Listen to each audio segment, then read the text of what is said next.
What's up, church family? Welcome back to the Revivalist for Christ channel. I'm your host, Jordan, and we are joined with another great guest today. We have James Snap with us today to talk about Mark 16. James, welcome to the channel. Thank you. It's good to be here. I'm so excited for this, James. But before we hop into anything, guys, if you can let us know that you can see and hear James and I all right. And while they're doing that, James, why don't you tell us a little bit about you, your calling into ministry, whatever you feel pertains to your Christian walk? All right. I'm James Snap Jr. I've been a Christian for a long time. I began researching the text of the New Testament in about 1986. I spent about 10 years as a missionary in Central America in Belize. Then I came back here. I've been at Curtisville Christian Church in Central Indiana for about 17 years. Wow, that's amazing. I have a friend who actually served in missions in Belize, so that's so funny. But James, why don't you tell us a little bit, because I'm sure some of my viewers and people who are going to eventually watch this on the playback might not be familiar with exactly what this controversy is surrounding Mark and the latter 11 verses of that chapter. So what exactly is the controversy here? Well, back in 1881, two scholars named Westcott and Hort revised the text, and they were major movers and shakers in the church in England.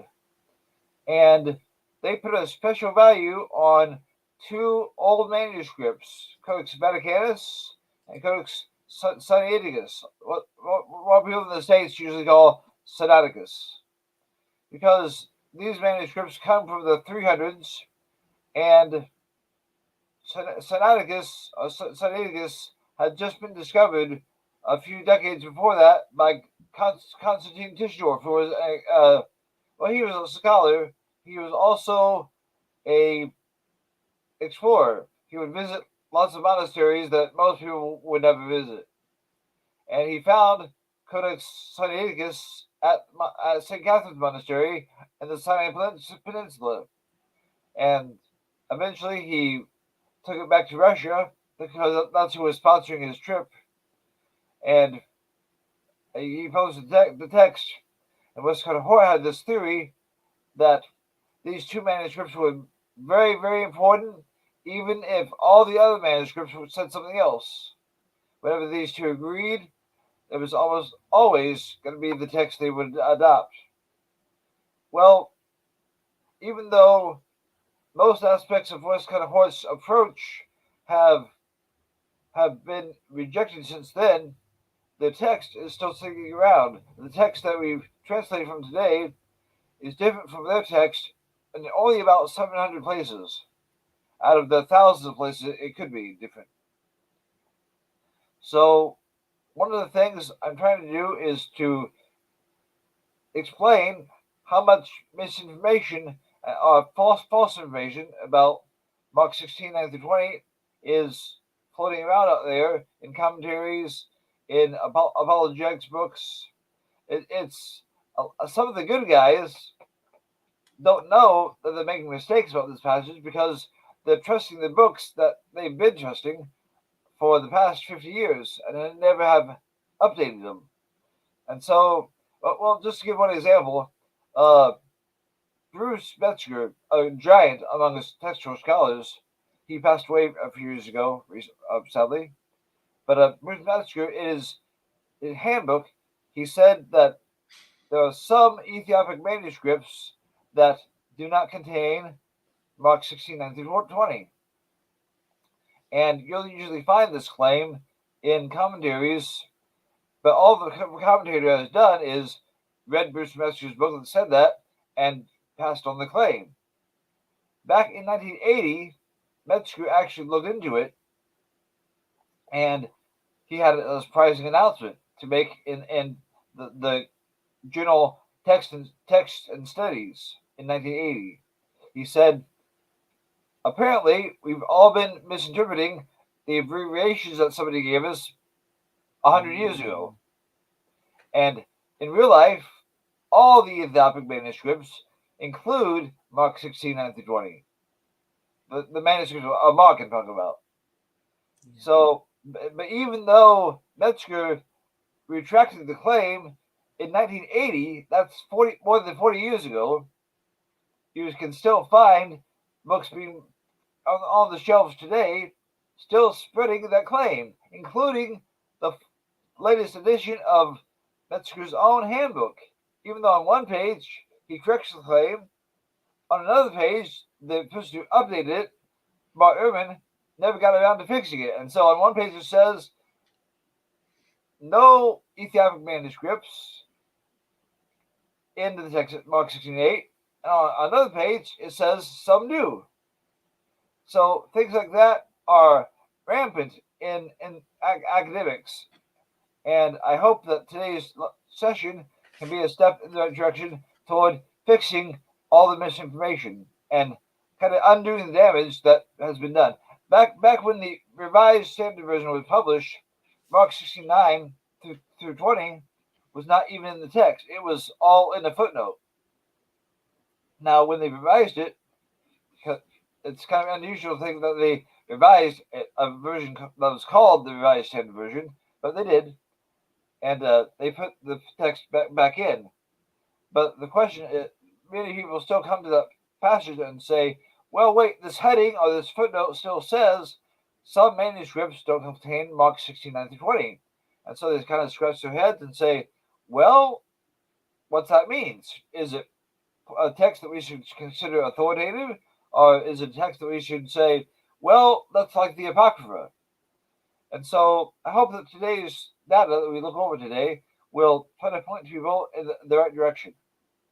Absolutely. And guys, I know that some of you, it might be like, well, what exactly is this controversy and why should I learn about it? And I personally think, and James, you can probably agree with this, that if you are somebody that's ever going to share the faith and you come across a Muslim or you come across an atheist with this argument, they're going to point to one of the two big textual variances, one of which is found in Mark 16, 9 through 20, and say, oh, see, the Bible has been changed. So, we do have an excellent presentation here, James, and also your book is phenomenal, which, guys, I've linked that below, along with James' channel, where he goes into a lot of this stuff in depth on his channel, along with other things. But, James, again, for the people who may not know, what is textual criticism or textual variance? Well, textual criticism is the field of recovering or reconstructing the text of a book of which you no longer have the original copy. You can do textual criticism for the Bible. You can do it for Shakespeare. You can do it for ancient Roman authors. Textual criticism is simply a scientific field. Now, Metzger, I mentioned before, Metzger said it is also an art. But I would take issue with that because in art, you're trying to create something. In textual criticism, your goal should simply be to reconstruct something. You're not making anything new, hopefully. If you get it right, you're not making anything new. Yeah, no, absolutely. And so it looks like 40% of our viewers are not familiar with this argument at all. 60% are.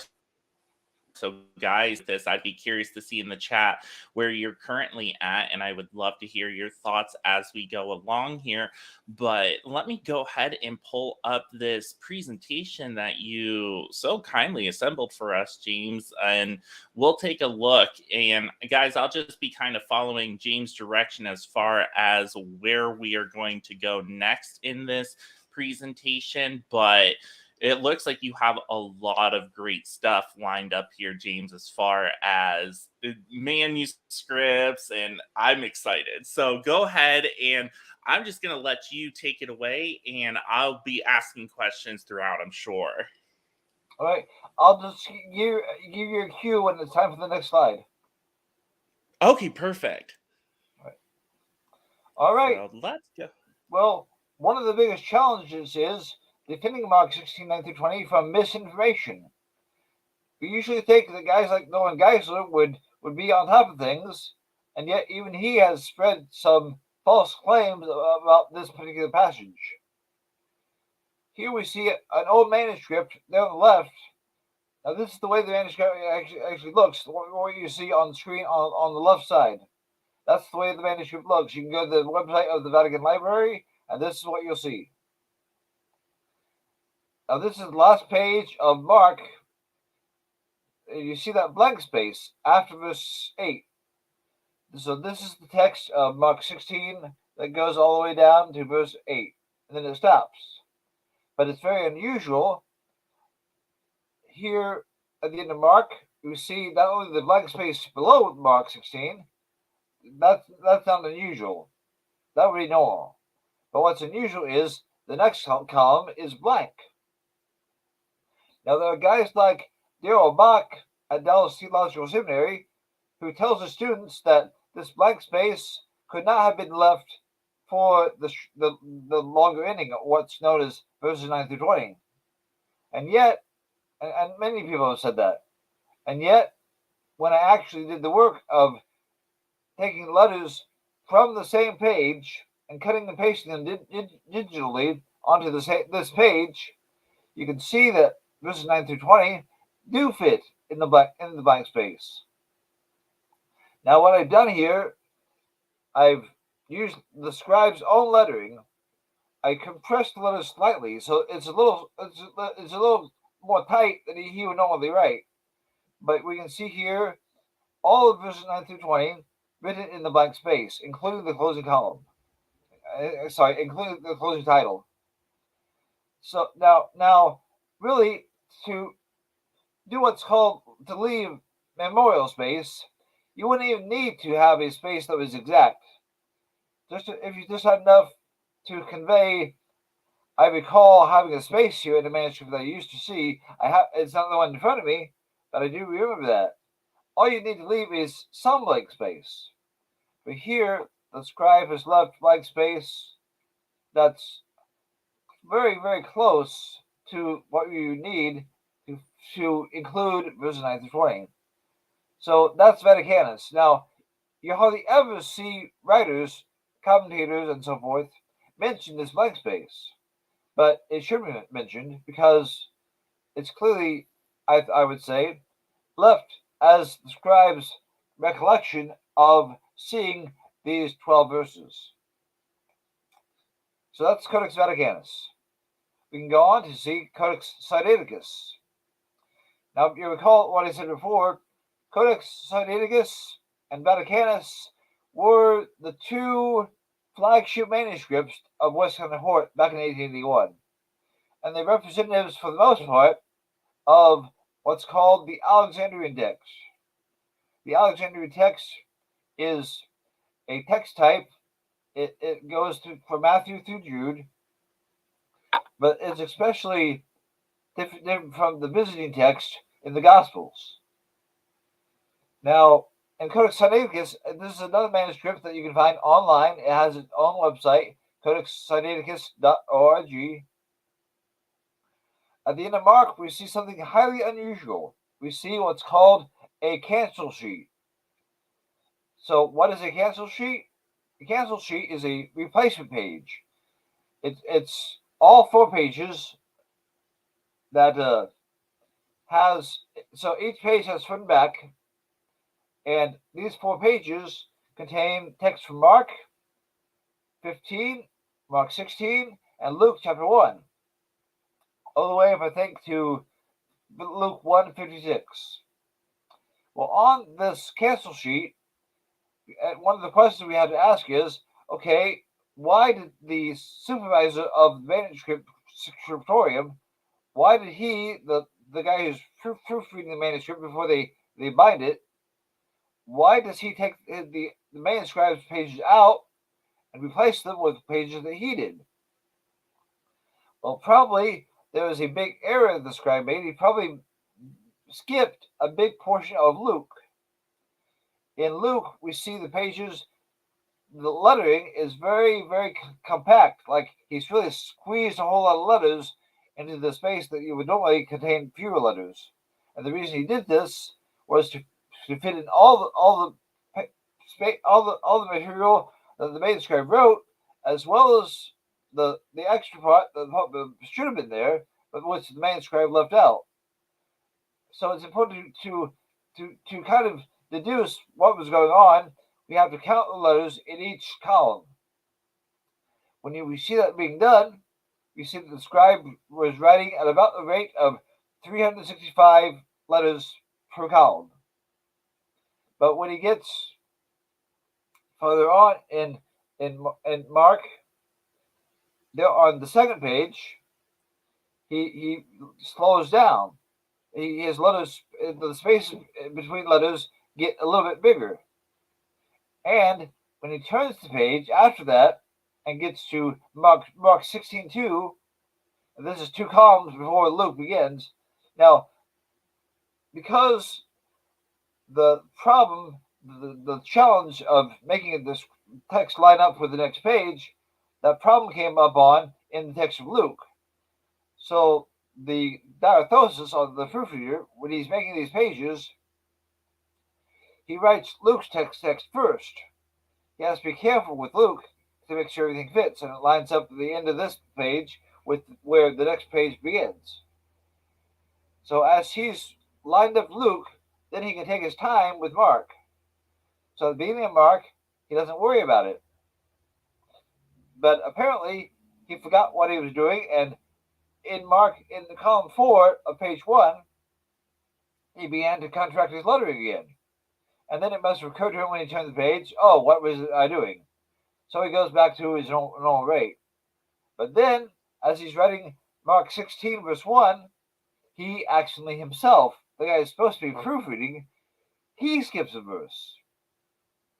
He skipped most of Mark 16, verse 1. It was a simple memory mistake. When he's writing, he looks down and he looks back up, but his line of sight goes a little farther down the page. So now he's writing what he thinks is there, but it's really a couple lines too far. So when he turns the page to Mark 16:2, if he kept on writing at his usual rate, he would reach the end of that column, column 9, before he reached the end of the page, the bottom of the page. And that would mean he would leave a blank column. But he does not want to leave a blank column. And so he stretches out his lettering even more. A scribe who writes normally 630 or so letters per column. In the 9th column, if you look at the numbers there, you'll see that I put them there. In that column, the 9th column of the cancel sheet, his lettering is only 552 letters. He stretched them out. He's trying to use up as much space as he can. In the same column, now usually scribes, when they came to Jesus' name, the name Jesus, usually they would contract that. They wouldn't write it out in full. They would write the first letter and the last letter. Sometimes they would put in kind of a letter from the middle, but the vowels they would leave out. And then they draw a little line on top to say, this is a sacred name. They did that to the name Jesus, to the word God, to the word Lord, to the word Christ, to the word Spirit. Well, most of them did. There are about 15 of these sacred names that they would treat this way. But because this copyist here is trying to use up all the space, when he comes to the name Jesus, he writes it out in full. And that's one way you can tell this copyist is trying to use up all the space that he can.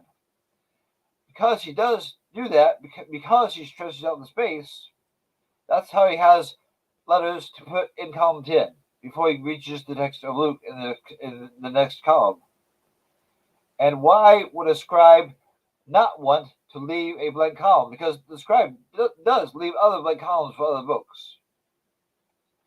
Well, if you had a recollection, if it's at the same scriptorium, the same manuscript making center where Vaticanus was made, then he might recall. Remember when our boss had us leave blank spaces? Well, I don't think we should. And so he goes to extra effort in this case to not leave a blank column. But there again, that means he's got what's not there on the page, that's in his head. When he reaches the end of Mark 16, verse 8, and he draws a line across the page very, very thoroughly. If you go to the images online at Codex Sinaiticus and zoom in on it, you can see that this is almost like a fence that he's put there. Usually there's a little decorative design. This one is much more thorough than it usually was. So that's Codex Sinaiticus. Now next is manuscript 304. Now, you can see here, it's had a little bit of damage toward the end, but the main text of Mark is up here in the left-hand corner, and then comes commentary. In Matthew, in 304, it's really a manuscript of a commentary, but it's accompanied by the text of Matthew and Mark. We don't have Luke and John. We don't have Matthew and Mark in this manuscript. And so you have Mark 16:8 ending up there on the left side, and then you have a lot of commentary. And at the end, even though in Matthew we had a closing title, they went like, this is the end of the comments on the Holy Gospel of Mark. But in manuscript 304, we don't have any such title. Instead, written there, those lines at the bottom of the right-hand side that are kind of been blurred out, but with effort you can read them, but it takes effort. But there's a little poem. It says something that goes like this. Well, it's in Greek, but it would go like this if it were in English. As a traveler upon his homeland looks, so also the scribe at the end of a book. That means the scribe has spent a lot of effort making the book, and he's glad it's done. All we don't have here is Mark 16:9-20. And so this is the third manuscript that does not have verses 9-20. And one of the questions is, why not? Because in this manuscript, most of the text of Mark and Matthew is Byzantine, which in all its other representatives, and there are hundreds of them, the Byzantine text does have Mark 16:9-20. And in a little bit, we'll see some of the early manuscripts that have it. And so some folks wonder, I wonder if this manuscript was made from a copy that was damaged. Also, when you see the commentary here, it's not a commentary that was just written once and that was it.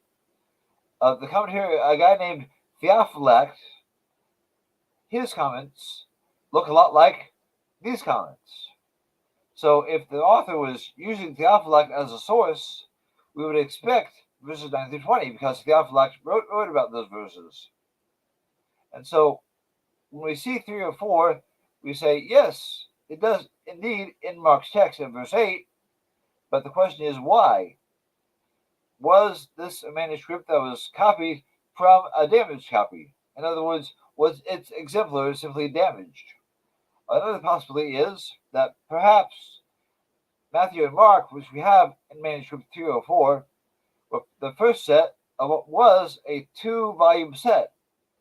And in the second set, the choir, or the set of manuscript leaves, that the first one may have not just started out cleanly with Luke, but might have also included the last pages of Mark. Unfortunately, we don't have that second set. We only have Matthew and Mark. So that's 304. Now, on the question of whether or not verses 9-20 belong in the text, there's a lot of misinformation out there in commentaries. And if you don't update those commentaries, you're likely to come across some of these. The late Norman Geisler wrote that verses 9-20 are lacking in many of the oldest and most reliable manuscripts. Now, when he says many of the oldest, well, Tyler, let me tell you, you've already seen every single one of the Greek manuscripts in which Mark 69 through 20 is lacking. There are a couple more that are later, but people have figured out these manuscripts have simply been damaged. Often in old manuscripts, they would have pictures before each gospel, and art collectors did not mind if somebody went out and found a manuscript and bought it, but just took the picture for their collection. And in a couple of manuscripts that we have, that page is missing because it's been stolen for an art collector. So, as far as manuscripts that are not missing 9 through 20 simply because of damage, you've already seen all of them, all three. So, Norman Geisler's statement that they're lacking in many of the oldest and most reliable manuscripts, that's bonkers. That's totally wrong. Now, Larry Richards, or Lawrence Richards, has also said, in many ancient Greek manuscripts, Mark's Gospel ends at 16:8. Now, the third one I showed you, 3 or 4, that's not really an ancient Greek manuscript. Now, usually we say, well, all the manuscripts are ancient. But if a manuscript is medieval, like it was made in the 1100s or the 1200s, usually that's considered a good medieval manuscript. But the ancient ones, to call them an ancient one, it needs to be a bit earlier, before Charlemagne. So in many Greek manuscripts, that his claim is false. There's only 2 ancient Greek manuscripts in which Mark ends at verse 8. Wilfred Harrington is another one who said, in very many Greek manuscripts of the Gospel, Mark 69 through 20 is omitted. That's simply false. And William Barclay, now, 3 decades ago, you would find William Barclay's commentaries on half the shelves of preachers in America. It was a very popular set. It probably still is on the shelf. If you go to the seminary and look on the shelf for Barclay's commentaries, it's probably still right there, and still spreads this false information that Mark 16, 19, 20 is not in any of the great early manuscripts. Only later and inferior manuscripts contain these verses. David Ewart is another one who says all major manuscripts in this gospel at 16:8. Bart Ehrman, you may have heard of him. He has said, in the early Middle Ages, scribes added Mark 16:9 through 20. So this is an area where there's been so much misinformation floating out there for so long that it's easy when a new generation of scholars comes, they just pass along what they read in their books. Because why would scholars lie, right? So they're not necessarily lying, but they're certainly spreading false information, and that should be fixed. Let's continue. There are also Bibles that are out there today that are spreading false information.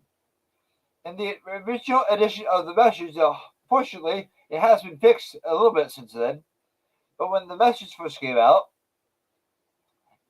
you know what the Message is? It's a paraphrase by one guy, Eugene Peterson. He passed away a short while ago. But his footnote said, Mark 16:19-20 is contained only in later manuscripts. In the Jerusalem Bible, back in 1968, its footnote said, many manuscripts omit verses 9-20. There was a version called the ESV. Perhaps you've heard of it. In 2010, when it came out, its footnote, and still to this day, it's very vague, but it says, some manuscripts in the book of 16:8. Now, you've already seen, when they say some, in real life, they mean 3, as far as the Greek manuscripts are concerned. Others include verses 9-20, immediately after verse 8.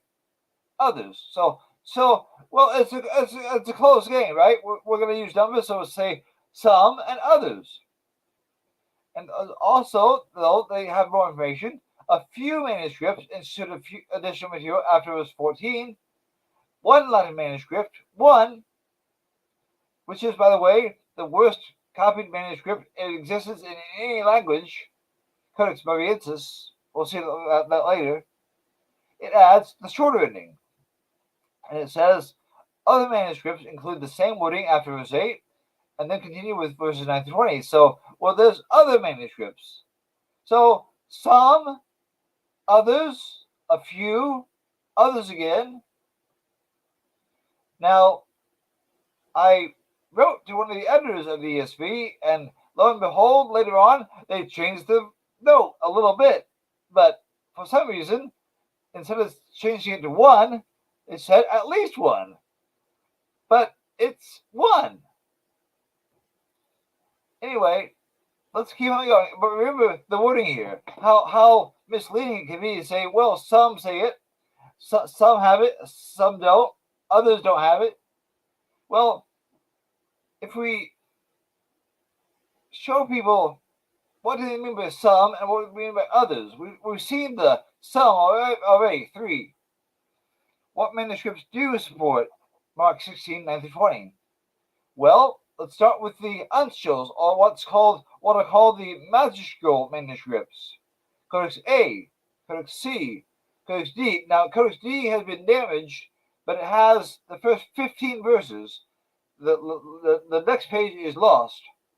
Codex E, G, H, K. Now, not all manuscripts are this alphabetically, so we don't have the whole alphabet, because the way they classify manuscripts, after you get to a certain point, they have manuscripts that are simply, this is just Acts, or this is just the epistles, or this is just Revelation. So we don't have the whole alphabet this way.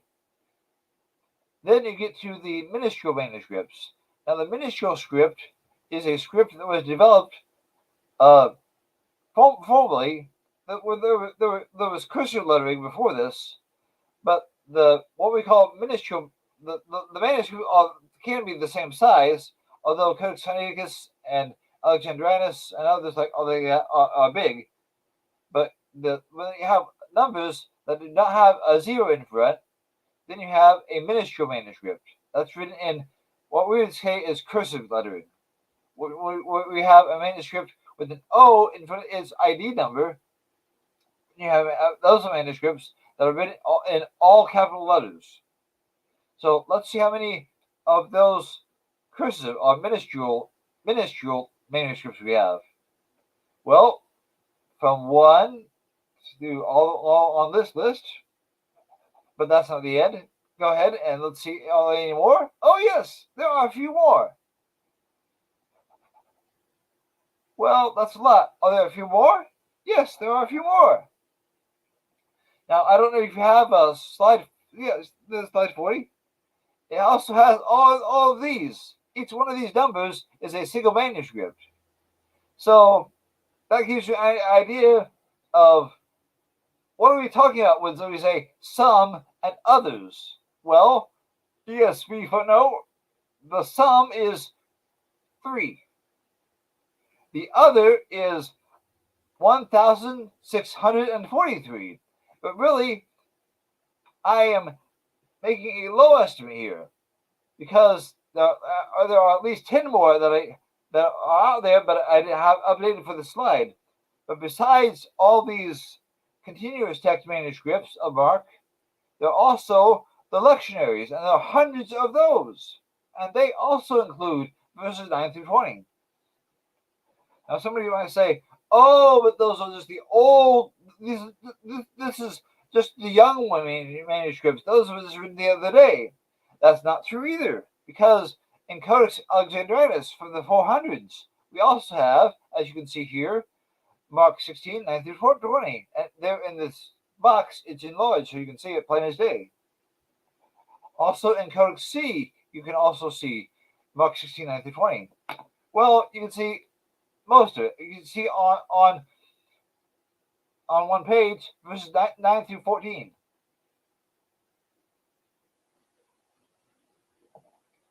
Go ahead and let's see Codex C.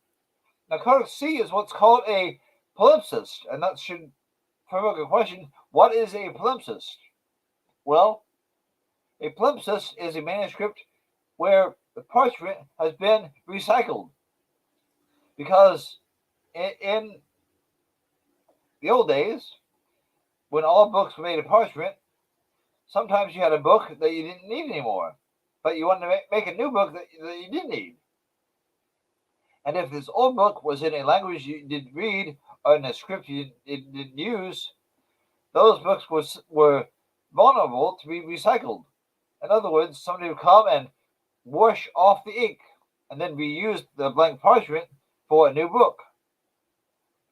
That's what has happened with Codex C. It's called Codex Ephraemi Rescriptus. Now, its original pages had the original writing had the Bible, but somebody washed that writing off and replaced it with writings of a guy named Ephraim the Syrian, of writings that he thought were Ephraim the Syrians, and so that's what we have. But if you go to the website of the National Library of France and look at the images, what I've done here is I've taken what you see on the left is this is how the manuscript looks. But if you very carefully remove the upper writing, in other words, the more recent writing, then you can see what was down there before. And so here is a page from Codex C. We have, I think I've said before, but this is Mark 16, verses 14 through 20. So you can see also in Codex C, one of the most ancient copies of Mark, it is right there. Now, Codex A tends to be Byzantine. Codex C tends to be a mixture of Byzantine and Alexandrian. Codex D is another ancient manuscript. Now, I would date Codex D to about the 500s. A scholar named D.C. Parker has studied it, and he's comfortable with the date of the 400s, maybe even a bit earlier. But Codex D also has Mark 16 and 16, 9 through 15a. You see on this page, verse 9 begins about halfway down the page. So, the Byzantine, Codex C, and Codex D all have Mark 16, 9 through 20. Now, Codex D has a form of the Gospels called the Western text, and that was different than what was being spread in Egypt. It's different than what was spread in Byzantium. It's different from what was spread in Syria. But Codex D's text, even though it's called Western because that's the place where it was the most popular in the West. But we shouldn't think that that's where it started, this form.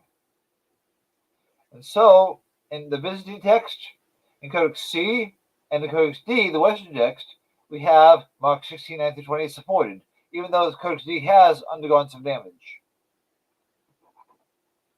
Okay, we can proceed to Codex E. Now, this is a codex that Erasmus, in the 1500s, when he made his edition of the Textus Receptus, or got the ball rolling in that direction, this manuscript was at the university where he got his other manuscript. Unfortunately, he not used this manuscript, but it is a magistrule that was there. And as you can see on this page, if we could zoom in with those letters on the left, with that big A there, the second one, see that down? That's where Mark 16:9 begins. So that was Codex E. Also in Codex K, this is another manuscript. Codex, sorry, so can you go back? Yes, in Codex K, it also has Mark 16, 9 through 20, as you see here. And in Codex W, from Egypt. Now, Codex W was just discovered back in 1906. So, Westcott Hort, who made the revised text in 1881, they did not have Codex W. So, they can't be blamed for for what they didn't have. But if they had Codex W, they would have had a mixed text manuscript from Egypt. And Codex W, if we can see that now, it has a here where you see the yellow arrow, that's where verse 9 begins. And it goes all the way to the end of verse 20. But between verses 14 and the beginning of verse 15, where you see the green arrows, in between there is what's called the Phryologion. This was a passage that was mentioned by Jerome back in the early 400s, where he said he'd found this variant, especially in Greek codices. Now that will have an impact on what's coming up. But the Phryologion is in Codex W, and it's the only manuscript that exists, as far as we know, that has this reading between verse 14 and verse 15. But as you can see, there plain as day, Codex W is an ancient manuscript, and it does have verses 9 through 20.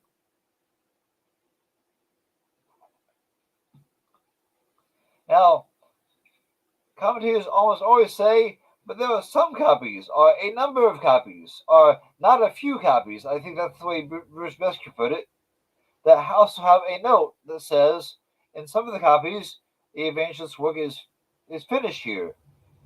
Now, if you only had Bruce Mesker's comments to go on, that's all you pass on. And so, because a lot of commentators simply parrot Bruce Mesker, that's all they say about it. But if you do your homework and look at the manuscripts, you'll see that there's more to the note. The note says, in some of the copies, the evangelist's work is finished here. In other words, this is where the gospel concludes.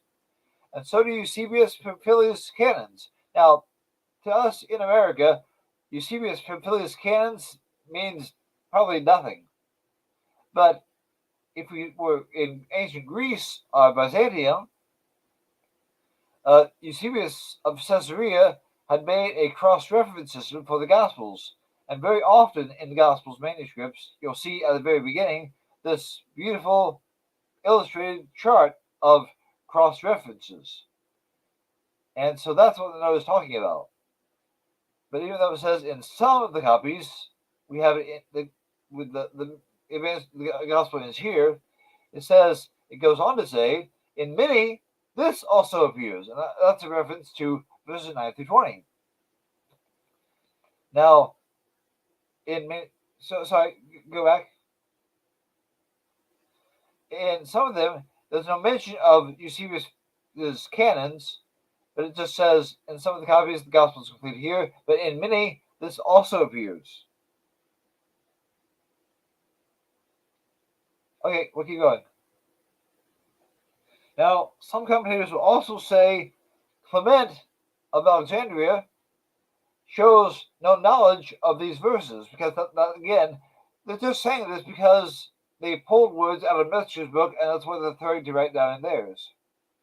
But if they looked at how much Mark Clement used, they'd see that outside of chapter 10, not very much at all. In a writing called Who is the Rich Man Who Shall Be Saved, Clement used quite a bit of text from Mark 10. But if you set that aside and look at chapters 1 through 9 and chapters 11 through 16, he used hardly any.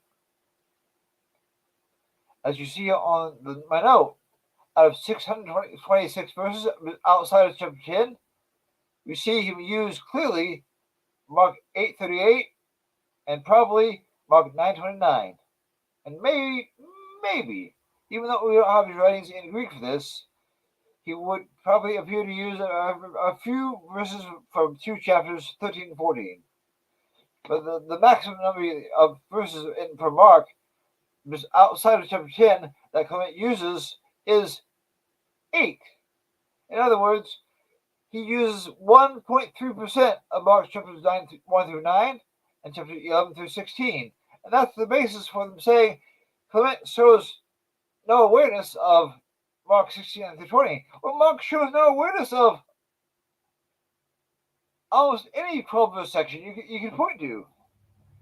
So when you read that claim, be aware that you can say that about almost any 12-verse section of Mark outside of chapter 10. Now, sometimes also you'll see a claim that says, oh, in some manuscripts, besides this one which is a note, there are only 15 of those, but also there are some manuscripts in which Mark 16:9 through 20 has asterisk or obli alongside the margin. And they'll try to say that those asterisks or obli, these were special symbols the scribes would use. They say these asterisks or obli were placed there, and those were signs that the scribes thought that the passage was spurious. Well, that claim is simply false. There are no non-annotated manuscripts with asterisks or obli that are there to say this passage is spurious. What we have, when you ask for details and you actually look at the manuscripts they're talking about, you'll see manuscripts like this one. This is GA 604, Ministerial 264. It does have an asterisk in the margin at Mark 69, but it also has an asterisk at Mark 11:12, and at Mark 14:12, and at Luke 18:2, and Luke 19:29. These were not intended to convey doubt. What they do is, if you have a manuscript with chapter list of being a gospel, these are showing where the sections begin, or where the lections begin. A lection was the section that you were to read for a particular day. And that's what these symbols are there to mark. They don't have anything to do with conveying a scribbled out in this particular manuscript. Okay? Also in GA 1221, if you've gone to Dallas Theological Seminary and you've taken a class from Dan Wallace, he's probably told you GA 221 has an asterisk or obli beside Mark 16:9 through 20. Well, that's bonkers, because in real life, GA 221 just has these little 4-dot symbols, what I call a lozenge of dots. But this is simply a lection separating sign. All those 4 dots mean is the end of a lection and the beginning of another lection. If you zoom in on Luke 1:26, the same symbol is there. Does anybody think Luke 1:26 the scribe was saying, I don't know if Luke 1:26 is real, we better put these 4 dots there? No, that's silly. And yet, somehow, Dan Wallace is telling people this, and he's been telling them for years. And we have the images. Does nobody ever actually look at the manuscript? So let's continue.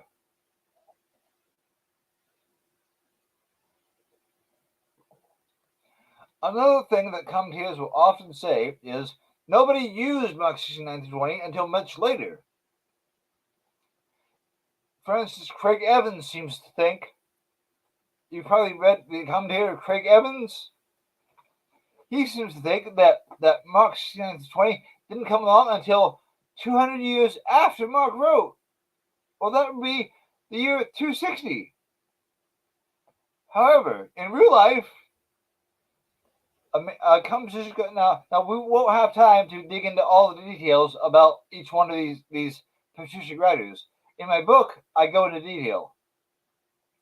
But for now, we'll simply have a list. Epistula Apostolorum was written in the year 150. How do we know Epistula Apostolorum was written then? Because Epistula Apostolorum, it's a fictional book, but it's about Jesus and his apostles, and it is presented as if it's written by the apostles. And in it, the writers picture Jesus, and he's typically saying, I'm going to come back after 150 years. Well, nobody would say, you know how, well, years ago, back in 1988, a guy had a book called 88 Reasons Why Jesus is Coming Back in 1988. Well, Do you think they would keep printing that in 1989? No, they did not. And nobody would write a book saying he's coming back in 120 years. I think I said 150 before. Nobody would say I'm coming back in 120 years if 120 years had already gone by. So that gives a pretty good pointer to when Epistle Apostolorum was written. But Epistle Apostolorum was also revised, and the reviser was working about 30 years later. That's why in his edition, it says that Christ is coming back in 150 years, not 120, 150. So probably the revision was in about 180. So that's the Epistle Apostolorum. Now, it never actually quotes any of the Gospel of Mark as the Gospel of Mark. But when you look at its presentation of the events that happened after the resurrection, you have one of the women going to the tomb, seeing the risen Jesus, reporting back to the apostles, and them not believing her. You only see that something like the events happen and unfolding in the same order, in the same way. You see that in Epistle Apostolorum, and you see it also in Mark 16, 9 through 14. Next, we have Justin Martyr. Now, Martyr is not his last name. He's called Justin because he's martyred in the year 160. In his first apology, he uses the same wording, a very similar wording, as what we see in Mark 16:20. Now, back in 1881, Hood said, I'm not sure if Justin used Mark 16:20 because even though the same words, they're not in quite the exact same order, and they don't name Jerusalem. But less than a decade after Hort wrote that, a guy named Siaska published the text of Tatian's Diatessaron. Now, Tatian, I'll get to him in a second. Tatian made a combination of all four Gospels. Now, Justin might have been using all three Gospels blended together. But in Tatian's all four Gospels blended together, called the Diatessaron, he had the name Jerusalem in the blended together text. So Hort's objection just went poof. And a guy named J. Randall Harris, back in 1890, pointed this out. And yet, the doubt is still perpetuated. It's just because Metzger has read it from Hort, and other people get it from Metzger. So, Epistle Apostolorum, Justin Martyr, and Tatian are all three writers in the 150, 160, and 170 who who support the inclusion of Mark 16 and 20. Excuse me, I gotta catch my breath. Does anybody have any questions so far? Yeah, no, this is all great stuff, James. So the one thing that I personally am curious about, going back to some of the manuscript, or not the manuscripts, but the translations. You were talking about the ESV, you were talking about the Message.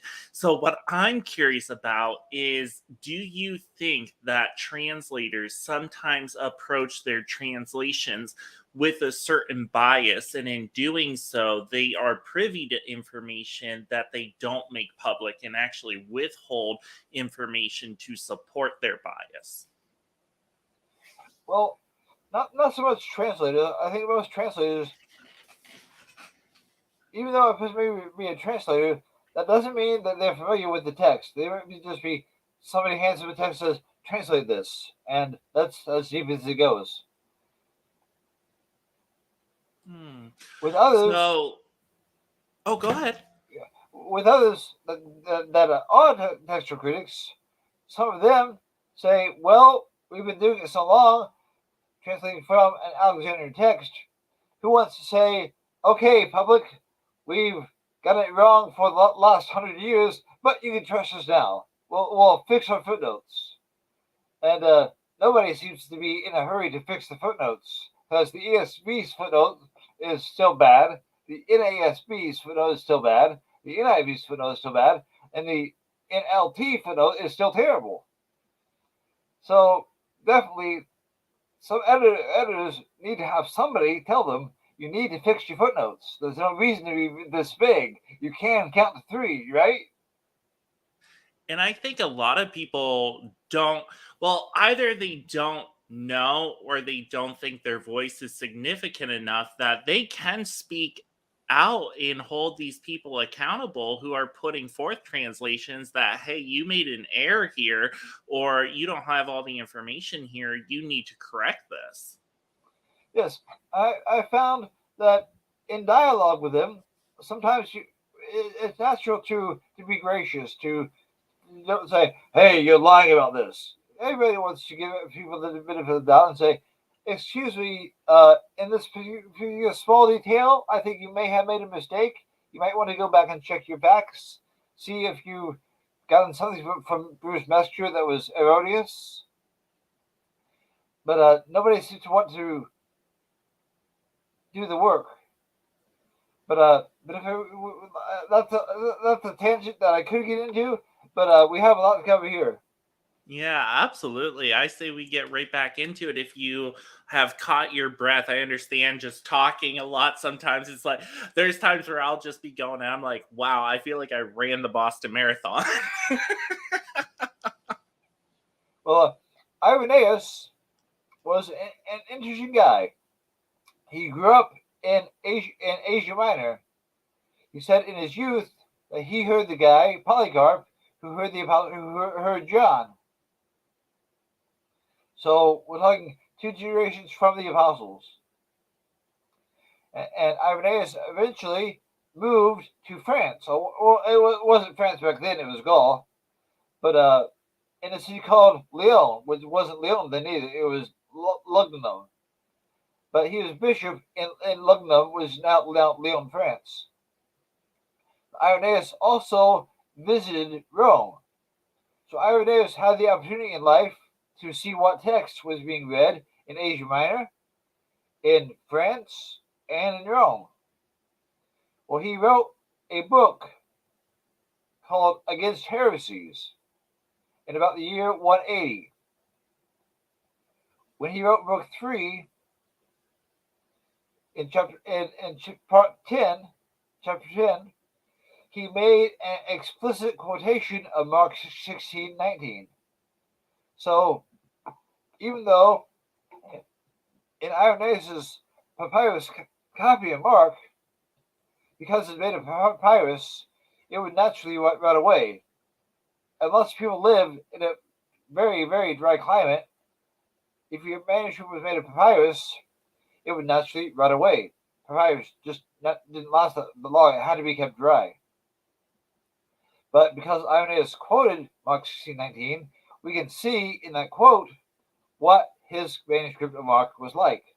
It included Mark 16:19, which implies included the other 12 verses as well. Also, Tertullian, and I've listed the references here on the page. Tertullian in 3 places says things that look like he's relying on Mark 16:19 through 20. Sorry, 16:9 through 20. The writer Hippolytus, in writing on Christ and Antichrist, in writing and writing Apostolic Tradition 32, he also used the material from Mark 16:9 through 20. Two other writers, the writer of Discalia Apostolorum and Vincentius, who's a writer, we don't know a whole lot about it except that he spoke up at this council that was held in about the middle of the 200s and refers to when Christ said things that he says in Mark 16:19. Also, just a couple of years after that council, there was a writer who wrote something called Liber Baptismate. Now that's in Latin, but he too seems to have used Mark 16:9 through 20. He uses especially verse 14. Now, in the old Latin copies,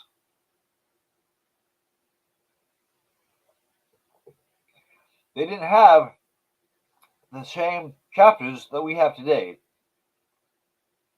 the chapters of Mark were usually quite a few more.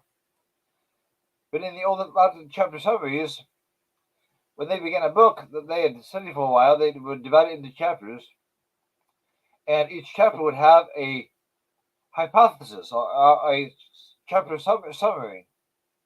Well, in these chapter summaries, when it comes to chapter 16, they include events from verses 9 through 20. Any reference to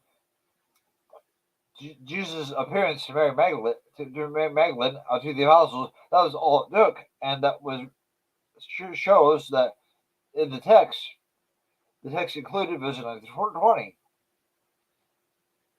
And those chapter summaries, there's one form of them called Form CY.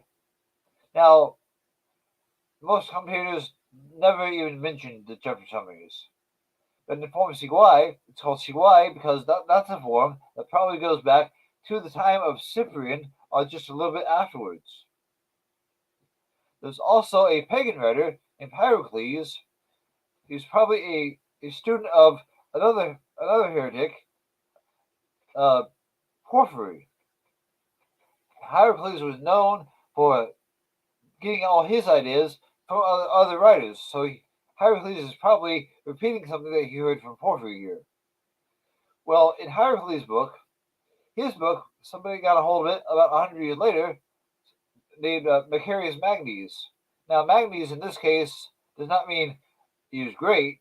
We often see the word Magnus and think that means great because like magnify. But no, in this case, Magnes means he was from the city of Magnesia in Asia Minor. So around the year 410 or 405, Macarius Magnes is reading this book, but apparently there's no cover on it, or it doesn't have a cover. Or maybe it's a scroll. But he's reading it, doesn't know who the author is, but he quotes it. He makes quotations from it. One of the quotations that he uses is from the writer, who's a pagan writer. He's responding as an apologist to this writer. Well, the writer that he's responding to says, "Say, if any of you Christians out there think they should aspire to be a high office, to be a bishop or a priest, and another one does also, you should have a contest. Let them both drink poison, and the one that drinks the most poison will win the office. But if you're not willing to drink poison, then you shouldn't aspire to that office." Well, Heracles also, in the writing, says some other things, which Jerome, later on, elsewhere, says this is something that Heracles said. So putting two together, we can see that Macarius Magnes was quoting from Heracles. Heracles himself was probably using material from Porphyry. Now that last bit is hypothetical, the Porphyry part. But at the latest, Heracles around the year 305, we can date Heracles pretty well because he was also in the Roman government there in Asia Minor. So with Heracles. Meanwhile, hundreds of miles away in Syria, in Edessa, there was a writer named Aphrahad. And Aphrahad wrote a series of poems. Now, they weren't poems that rhymed like English poetry, but they would be, their array was drawn up. Like in some of the Psalms, how there are acrostics. Aphrahad wrote his poems the same way, with acrostics. And in demonstration 1, this is around the year 337. So this is well before any of the Syriac manuscripts is made. Aphrahad is writing his own composition in Syriac. But in his demonstration 1, chapter 17, he uses material from Mark 16 and through 20. Also, there was a composition from the 300s called Acts of Pilate.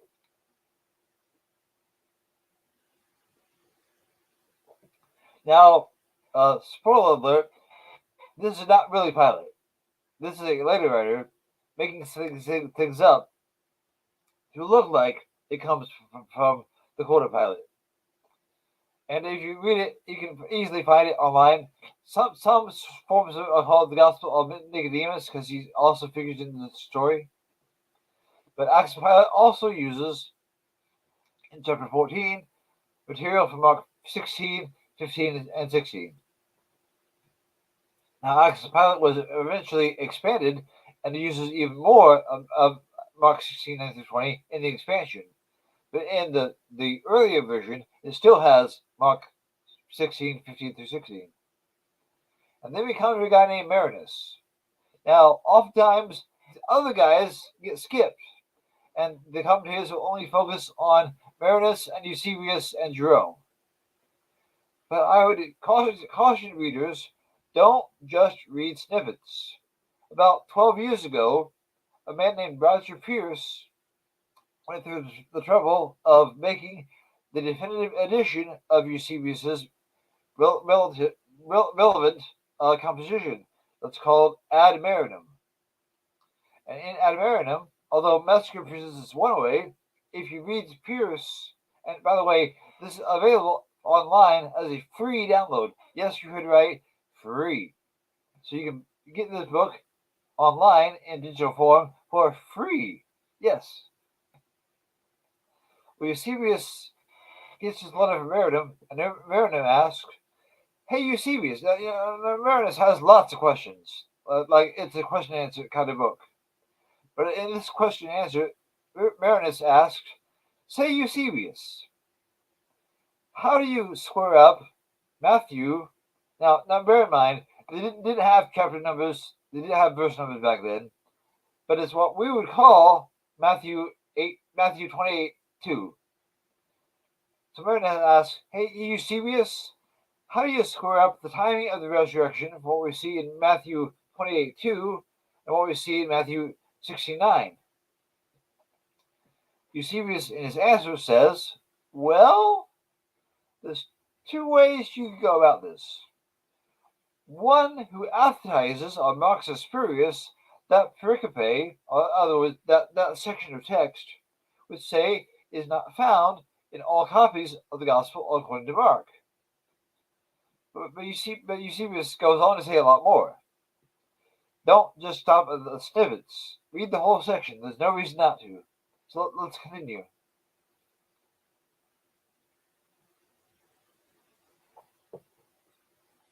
Now, Tyler, can you give my voice a break and take this page?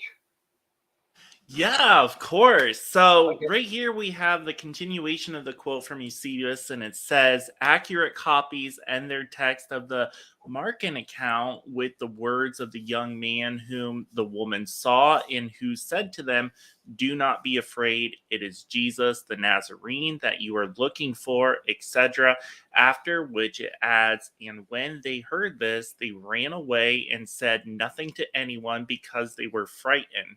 That is where the text does end in almost all copies of the Gospel according to Mark. What occasionally follows in some copies, not all, would be extraneous, most particularly if it contained something contradictory to the evidence of the other evangelists. That then would be the person's answer. To reject it entirely, obviating the question as superfluous. Notice Eusebius frames this what is said here as something that somebody could say. He's not saying this is what I say. He's saying there are two ways to go about this. The first way is to reject the passage in Mark and make these claims. Now, bear in mind, Eusebius is writing probably shortly after Constantine has come to power and is emperor. 20 years before this was Diocletian persecution. Nobody in the Roman Empire had the means to go to all the libraries and look, here are the manuscripts here, here are the manuscripts there, here's the manuscript here. So he presents this as something that somebody could say. But that's not where he stops. Let's keep on going. Can you take this one too? Absolutely. So Eusebius continues from there. Another view from someone different about the anthetizing. anything at Advertising. all. What was it? Advertising. Marketing asparagus. Awesome. Thank you. We love having an expert on. Anything at all in the text of the Gospels. You probably also render it to set aside or remove, because it would be a two-step process. The one scribe comes and adds asterisk, and the second scribe comes in and removes it. Origin, who was a generation before Eusebius, maybe 2 generations, but he had made an edition of the Old Testament in which the passages that were in Hebrew, but not in the Septuagint, those would be alphabetized, or he had asterisks beside them. Okay, keep going. Okay, cool. Anything at all in the text of the Gospels, however, transmitted is that there is a twofold reading, as in many other places, and that both are to be accepted. It is not for the faithful and devout to judge either as acceptable in preference to the other. Supposing the latter point of the view to be granted as true, the proper thing to do with the reading is to interpret its meaning.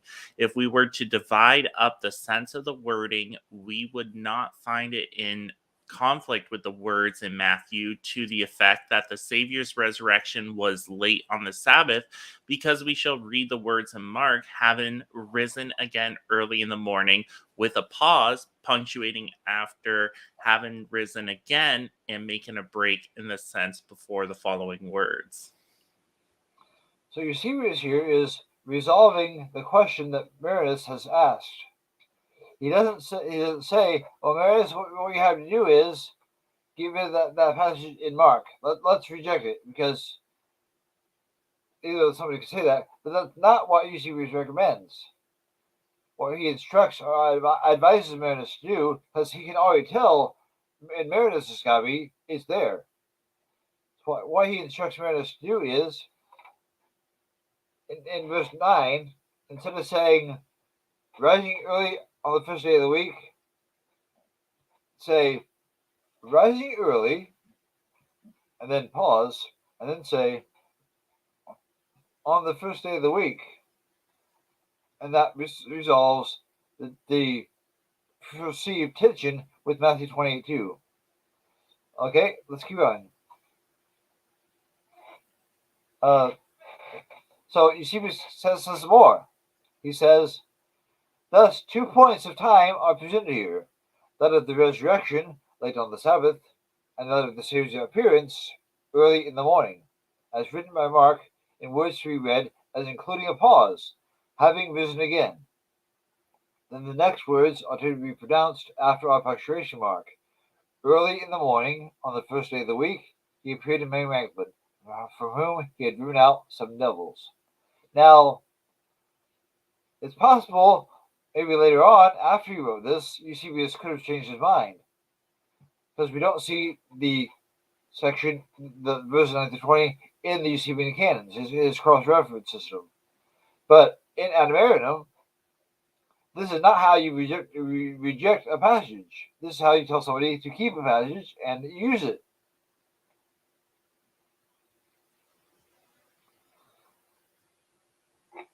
Now, on 2 other occasions in the same composition to Marinus, he uses Mark 16, verse 9, 2 other times. Now, this is not when he's being asked a question, he just kind of throws it in there. When he's answering question number 2 and proposing that he can resolve some tension by saying there were maybe 2 people called Mary from the same town of Magdala, he says, there is then no difficulty in saying that one of them. Now, I think this theory is wrong, but I want to say what Eusebius says here.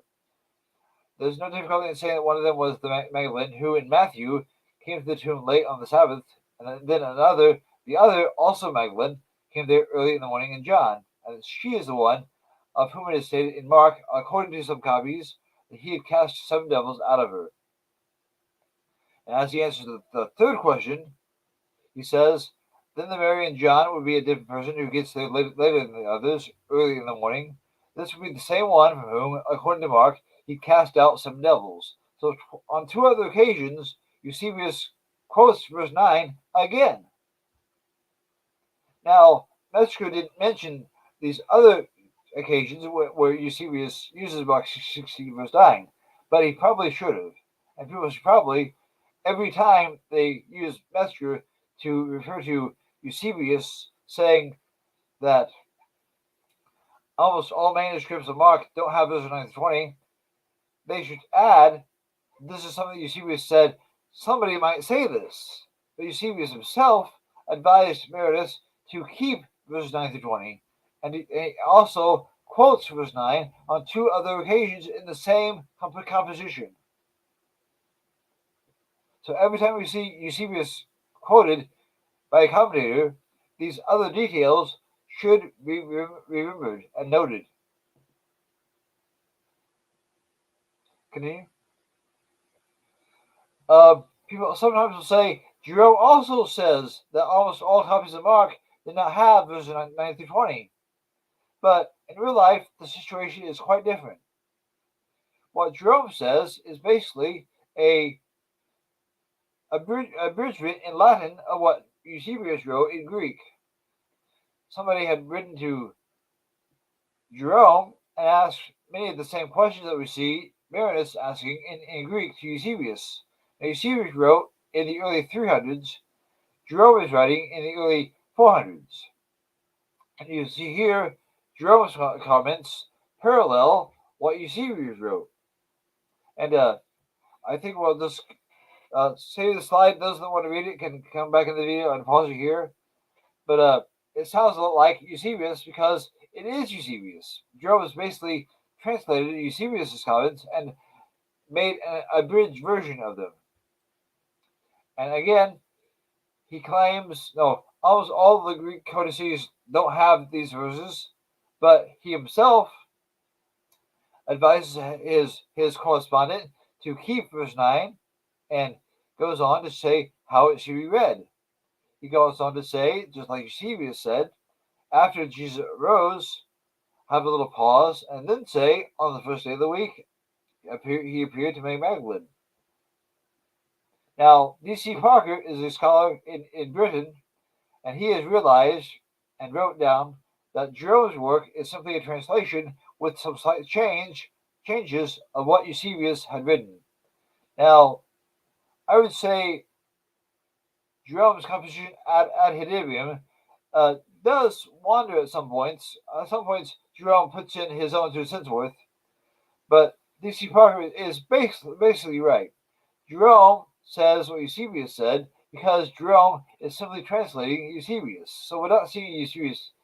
We're not seeing two people say this. We're seeing Eusebius say it twice, once by himself and once as translated by Jerome. Yeah, and actually, real quick, James, I just wanted to let people know that if they wanted to read this quote and not have to worry about finding it on the playback for those who are tuning in live, or if someone's not in the position to pause, I actually screenshotted this quote and I will post it over on my Instagram later today. It's up there in the corner at RF Christ 10. That way, you guys, if you are interested in reading that in completion, you can hop over to the Instagram account and I will have it posted there. All right. Bear in mind before we leave Jerome altogether, Jerome in the year 383 made the Vulgate Gospels, and that's the Gospels that were mainly used in Western Europe in Latin. When Jerome was making the Vulgate Gospels, he said in his introduction that he relied on ancient Greek manuscripts as the basis to bring the Latin into conformity with the Greek. And in one of his other letters to Marcellus, he says the same thing. I wanted to bring the Latin into closer conformity with the Greek text. So, when Jerome made the Vulgate Gospels, he used ancient Greek manuscripts. Well, in the Vulgate Gospels, Mark 16:9-20 is there. There's also another composition that Jerome wrote later in life called Against the Pelagians. And that's the one where he mentioned what we know as the Philologion between Mark 16:14 and Mark 16:15.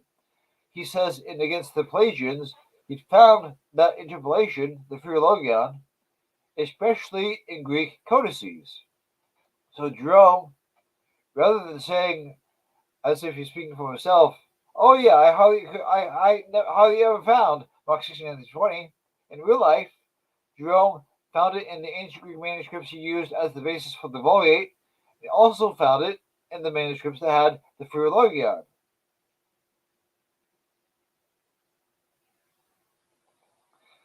But there's other writers also. A writer named Porcianus wrote a short commentary on the Gospels. And as he's describing the emblems or the symbols of the evangelist, he says that Mark deserves to have the eagle. Now, these four symbols are the angel, the lion, the ox, and the man, mentioned in Revelation. It was customary later on for them to be featured in manuscripts. If there were illustrations of the evangelist, they would often be accompanied by one of these symbols. Matthew had the man, Mark had the lion, Luke had the ox, and John had the eagle, usually. But Fortunatianus, writing in Latin, says Mark deserves the eagle because Mark tells about the ascension of Christ, how he was taken to heaven. Well, the only place in Mark where there's mention of Jesus being taken to heaven is there in Mark 16:19. Also, you have Ephraim Cyrus in Syria, writing a commentary on Tatian's Diatessaron.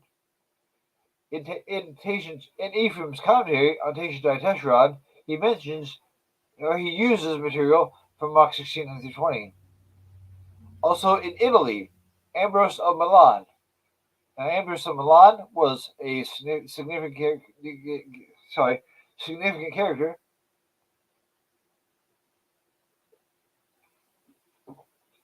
And Ambrose of Milan uses material from Mark 16:20 repeatedly. There's also a bishop who was deposed in the year 380. Now, this was one of the bad guys, Palladius of Retiaria. We don't hear a lot about him, but in a very old manuscript that probably comes from the generation right after Palladius, Palladius quotes from Mark 16 verse 19 very clearly. Now, I could go through each one of these, but you get the idea. From the 300s and 400s, there are very many writers who use Mark 16:20. Whether it's Patrick writing in Ireland, whether it's Ephraim writing in Syria, whether it's Jerome, and his location could vary. He went from Bethlehem to all over the place. Whether it's Esdras of Golb, who's one of the Armenian translators in the year 440, whether it's Peter Chrysologus in the year 444, 440, in the city of Ravenna, Italy, all these guys have Mark 16:19-20 in their manuscripts.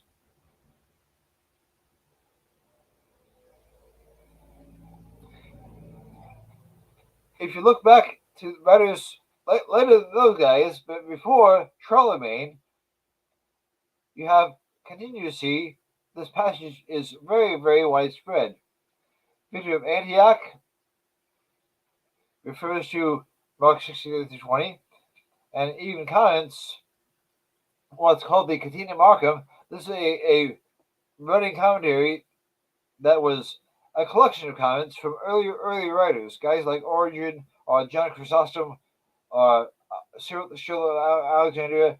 Sometimes their comments would be collected and put into the margin of the page or the frame of the page. Well, in Victor's copy, or the copy that belonged to the author of this note that's in Victor's commentary, Victor says, although it's been said that verses 9-20 are not in very many manuscripts, I've seen a lot of manuscripts myself, and I see it being there. So Victor said, you know, I see it in a lot of copies we have here. Also, we see it in this Palestinian exemplar that we have, a very cherished copy. So Victor said, these verses belong in Mark. Other writers a little bit after him, some in Europe, some in Western Europe, some in Africa, uh, and probably the author of the Enthronement of the Archangel Michael, probably in Egypt, include Mark's, or rather had Mark 16:19 in the manuscripts because they used that in their own compositions.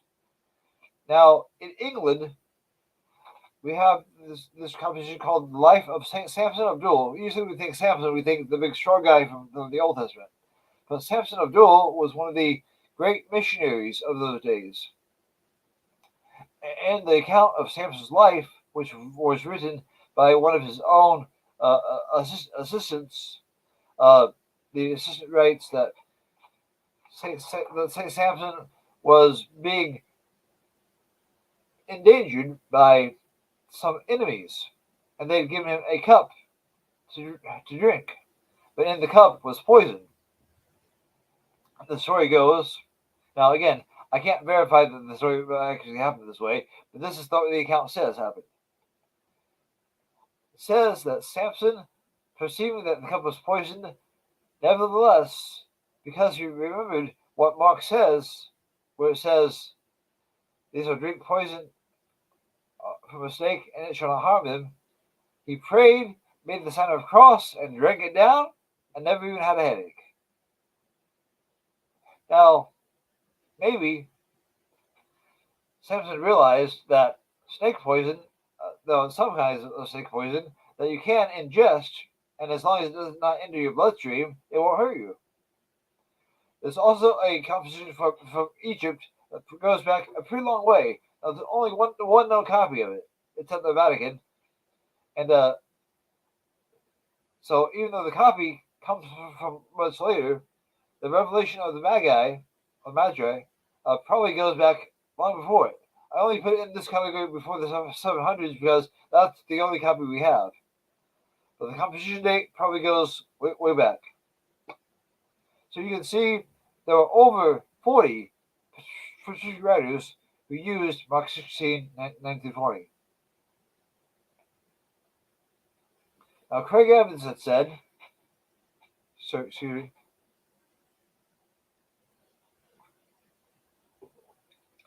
Craig Evans has said or written, many of the older manuscripts have asterisks and abali marking off the long or short endings as spurious or at least doubtful. He also says later copies containing verses 9 to 20,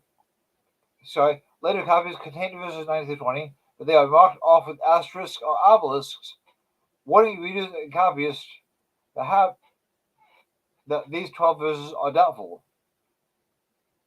He also says these verses were added at least 2 centuries after Mark first began to circulate. All 3 of Craig Evans' statements there are wrong.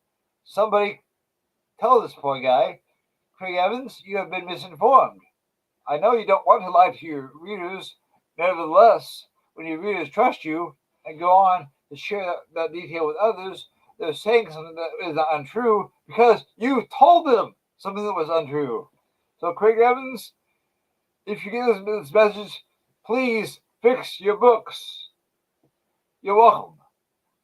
Ben Witherington III has written, Eusebius and Jerome both tell us these verses were absent from all Greek copies known to them. Not almost all. Not even. No, we just saw from Roger Pierce's book. Now in Roger Pierce's book, he puts the English and the Greek side by side. So Ben Witherington III, down there at Ashbury, please fix your book. People who read Ben Witherington's books, please fix his book, because I don't think he'll do it himself. Ron Rhodes says these verses are absent from the old Latin manuscripts. Now, granting that verses 9 to 20 are absent from one Old Latin manuscript. We're going to see that one shortly. That's the only one. In all the other copies of Mark in Latin, and there are thousands of them, most of them are Vulgate copies, but for all the other Old Latin copies, we have Codex Babiensis, which has the shorter ending, and I'll explain what the shorter ending is in a bit. We have Codex Versalensis, which is damaged, and really, because it has been damaged and the pages have been replaced, it's really hard, hundreds of years after the fact, to tell exactly how Mark ended. But those are the only two about which there's a question. All the other Old Latin manuscripts have at least part of, again, damage is a factor, these are old things. But in Codex N and O, in my book, I list them. The Old Latin text, including the Capitula that I mentioned earlier, it gives abundant evidence for Mark 16, 9 through 20. James Edwards also simply says the Old Latin version omits Mark 16, 9 through 20. James Edwards, please fix your book. And here's that claim I mentioned before. In the text of the New Testament, Bruce Mesker and Mark Irwin said, a number of manuscripts of the Ethiopian version do not contain Mark 16, 20. Wrong! Dr. Irwin, please do a better job of revising the book you were supposed to revise and fix the things that should have been fixed back in 1980 when this claim was retracted.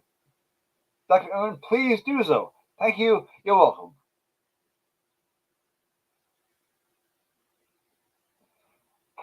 One of the other manuscripts that sometimes said has asterisks and obli beside it is 2812. Dan Wallace. If Dan Wallace, I know Dallas is a long way away, but if Dr. Wallace could hear me, please fix your book. Because he said something false about this manuscript too. GA 2812, this is the Zalaga Gospels. Now, back in the 1800s, this copy was lost, and nobody knew what happened to it. But later on, it turned up in Madrid, Spain. Well, they have made digital copies of it, so you can get their website. You can see the manuscript. There's no reason to be misinformed. You can see it on your screen just like I did. And when you look at GA 2812, do you see a lighted asterisk alongside Mark 16, 9 through 20? No, you do not. You see a comma, and I don't mean comma, I mean comet, COMET.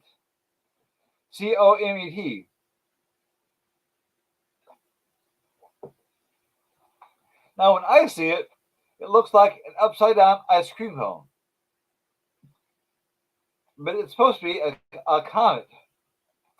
Well, on that page, there's no indication at the bottom say what the comet is there for. But if you turn the page and go after Mark ends, then you see the note. And what you have here is part of Victor of Antioch's Catena saying this text is in many manuscripts. So, and it's in my cherished Palestinian exemplar. And then you have the end of his comments. So, does 2812 have asterisk obli that would be placed there to convey from the scribe that this passage is spurious? No, it is not. The exact opposite. The manuscript has this other symbol that's there to draw the reader's attention to this note that says this belongs here. So that's the exact opposite of what Craig Evans has been saying. So Craig Evans, please fix your book. You're welcome. Let's keep going. Now, Dale Bach, when he wrote his chapter in about the ending of Mark, he said, "Oh, the early Byzantine copies don't have Mark 16, 9 through 20. Well, Dale Bach, please fix your book because guess what? You're bonkers too." we have here lectionary 846, which came to us from Egypt. And we see that the lectionary, or the lection rather, includes Mark 16:19-20 as one of the lections. Now, lection was a passage designated to be read on a certain day. In this case, it was to be read on Ascension Day, which makes sense because it mentions the Ascension. But we see here plain as day in this lectionary, lo and behold, it does have Mark 16:19-20. In fact, Mark 16:19-20 was one of the 11 Hiothena. The Hiothena were a series of 12 readings, especially focused on the ends of the Gospels, which we read because they all focus on the resurrection appearances of Christ. So you have the first couple from Matthew, the second couple from Mark, and the rest from Luke and John. But they're in the Hiotheta series, which is extant in many lectionary copies. There are hundreds of them. You have Mark 16:19-20. So Dale Bach, please fix your book. You're welcome. Now, here we have the Argos lectionary. People might say, well, James, you found one lectionary. What about all the rest? Well, here's one of all the rest. Now, this manuscript is sometimes called the Gangster's Bible. The reason for that is it came across the attention of scholars in Chicago, where somebody said to, there happened to be a gathering, and they just happened to be together, and a member, the cook who used to cook at Al Capone's, I think the cook owned the restaurant, but it was part of the circle of friends, so to speak, of Al Capone. Well, in that circle of friends, they would use this manuscript to swear oaths of loyalty so nobody would betray each other. After the days of Al Capone were gone, somebody said, we have a manuscript. You might want to take a look at it. And when the scholars looked at it, they said, yeah, this is a pretty good manuscript. This is old. This is from probably the 900s. And you can see here, when it comes to the end of Mark 16:8, the next lection begins in Mark 16:9.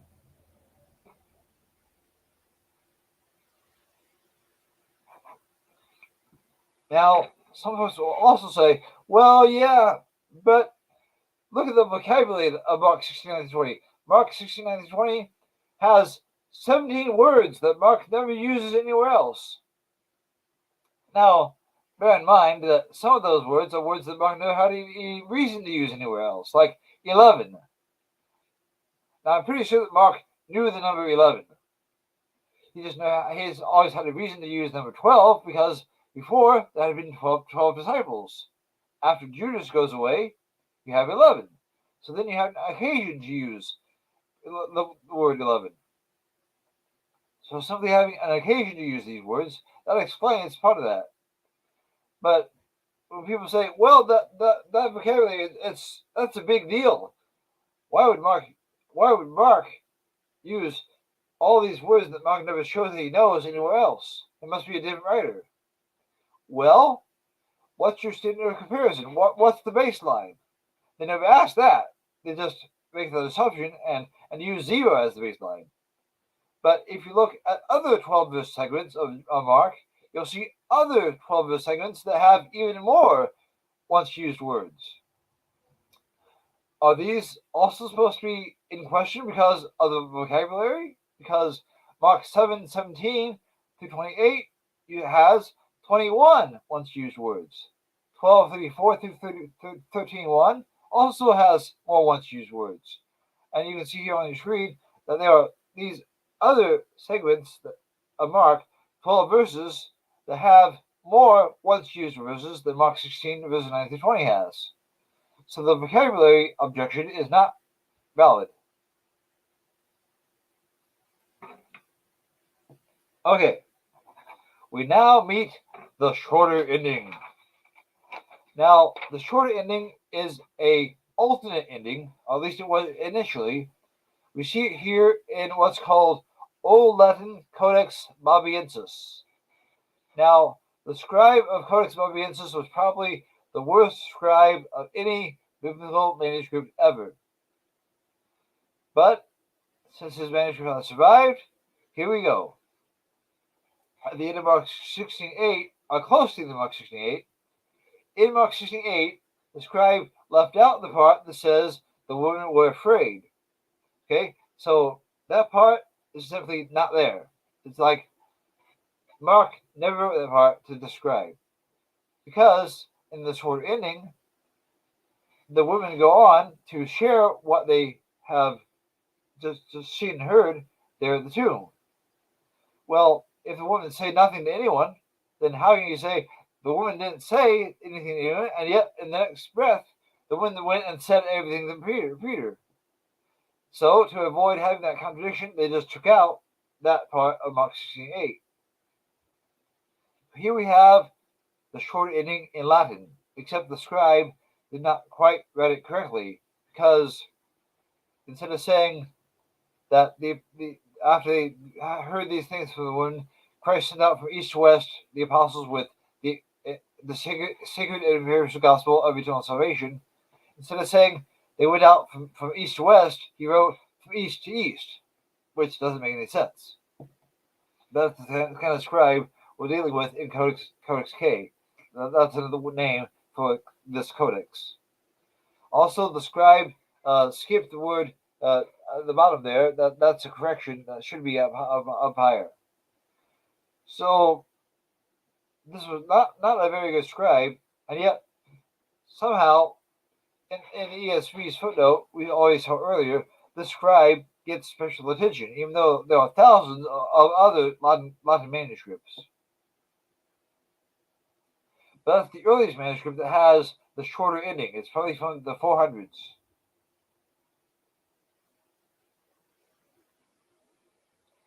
Now here we have a page from Lection 1602. Now this is important because it shows that the manuscript that have in Greek the shorter ending are all connected to the same transmission line. So we're going to slow things down a little bit to look closely at what this manuscript says.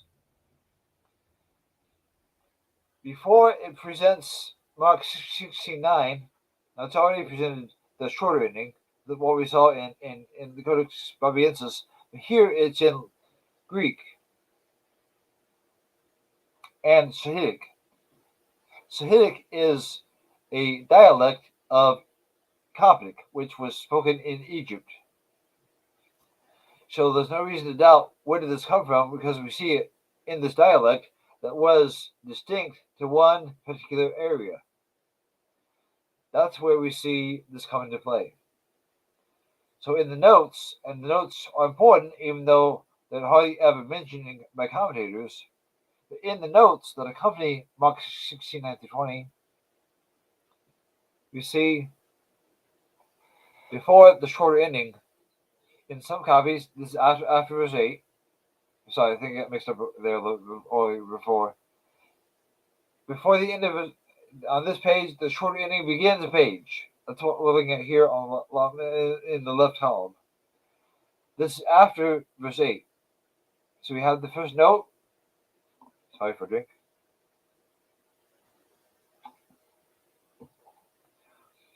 The note says, in other copies, this is not written.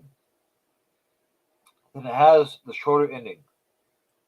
After the shorter ending, it has a little note that says, in Greek, Estin Dikai Tauta Brahmana.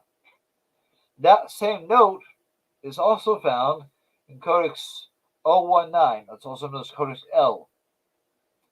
It's also found in Codex 044. It's also found, that's Codex Psi. It's also found in 083. And in the recently discovered to have the short ending, 1422. So there are these other manuscripts that have the short ending, also has these notes.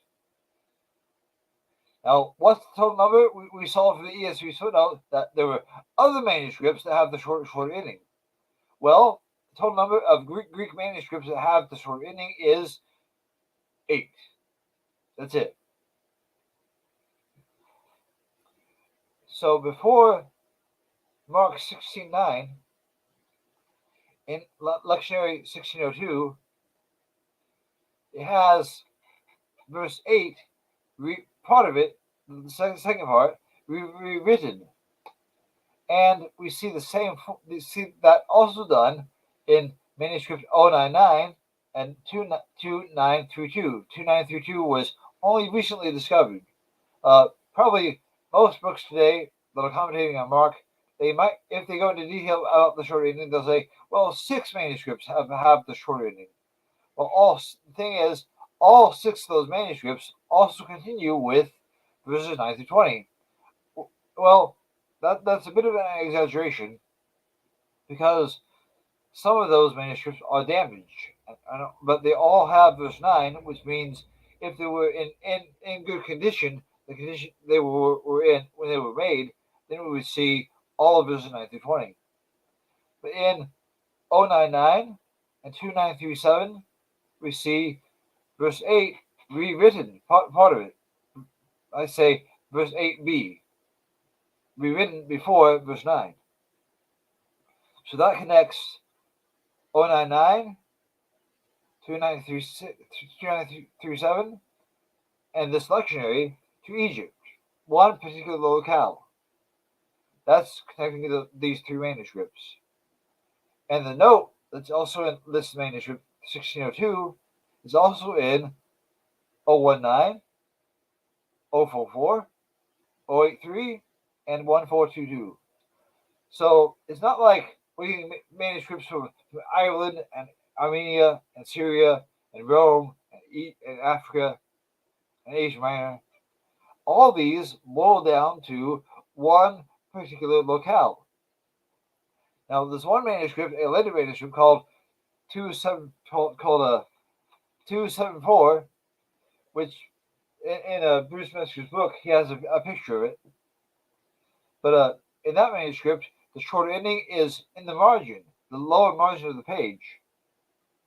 And it's linked by asterisk to Mark 16 verse 8. But in the text of the manuscript, as it was initially made, verse 9 followed verse 8. Like the end of verse 8 is here on the same line. The beginning, verse 9 begins here with a telos symbol in the middle. But all the copies that have the short ending in Greek are connected to one particular locale, or else somebody's been seeing or encountering manuscripts from the same locale. So again, what do you think? There are some that don't have the Mark 16 verses 9 to 20. The sum is 3. The sum that have the shorter ending is 8. And all 8 of them, if not for damage, all of them would have also had all of verses 9 to 20. But they do have at least verse 9. Meanwhile, the verses in which Mark 16, 9 to 20 come right after verse 8, just about 1,650 or so. But we'll just say some and others, just so nobody misunderstands. Well, let's continue.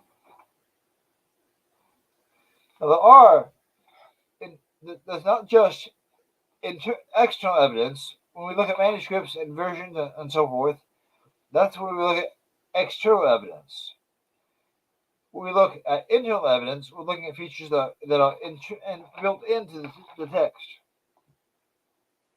Now, I'm looking now at the internal evidence. Tyler, can you take this page? Yeah, absolutely. So, 4 internal features in Mark 16, 9 through 20, indicating that verses 9 through 20 were not initially composed as a continuation from verse 8. Number 1, the reintroduction of Mary Magdalene. Number 2, the restating of the day and time. Number 3, the sudden absence of those who accompanied Mary Magdalene in 16:8. And number 4, the lack of any mention of Galilee, where Jesus is expected to meet his disciples as forecast in 14:28 and 16:7.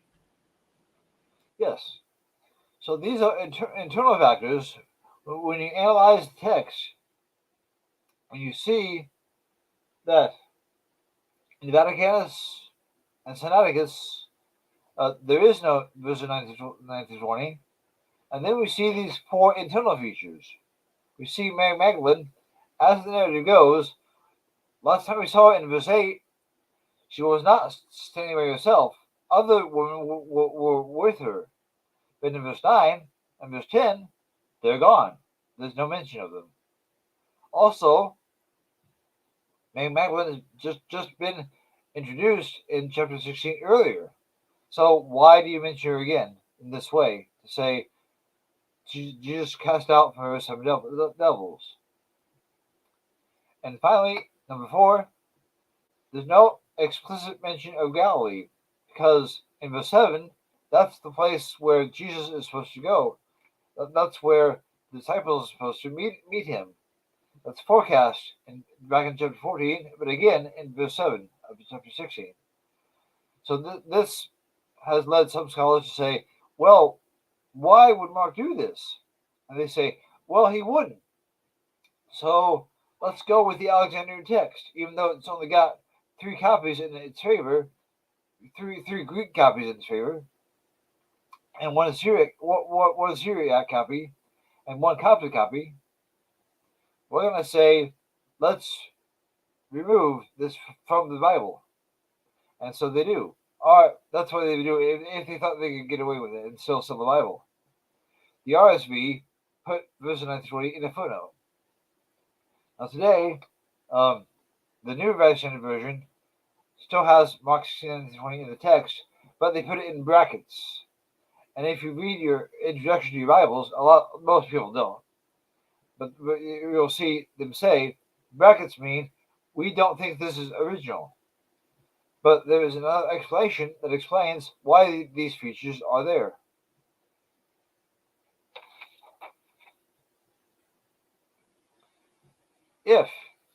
So let's work from the premise that all of those features are valid. They mean exactly what they imply, that Mark 16:19-20 was not written as a continuation from verse 9.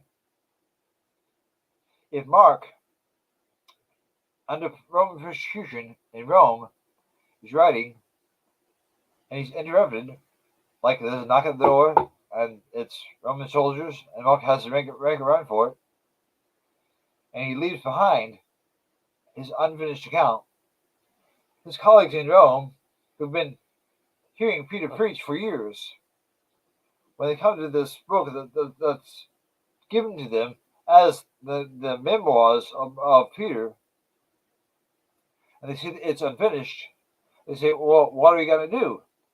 Are we going to release this gospel without the part where Jesus appears to the apostles?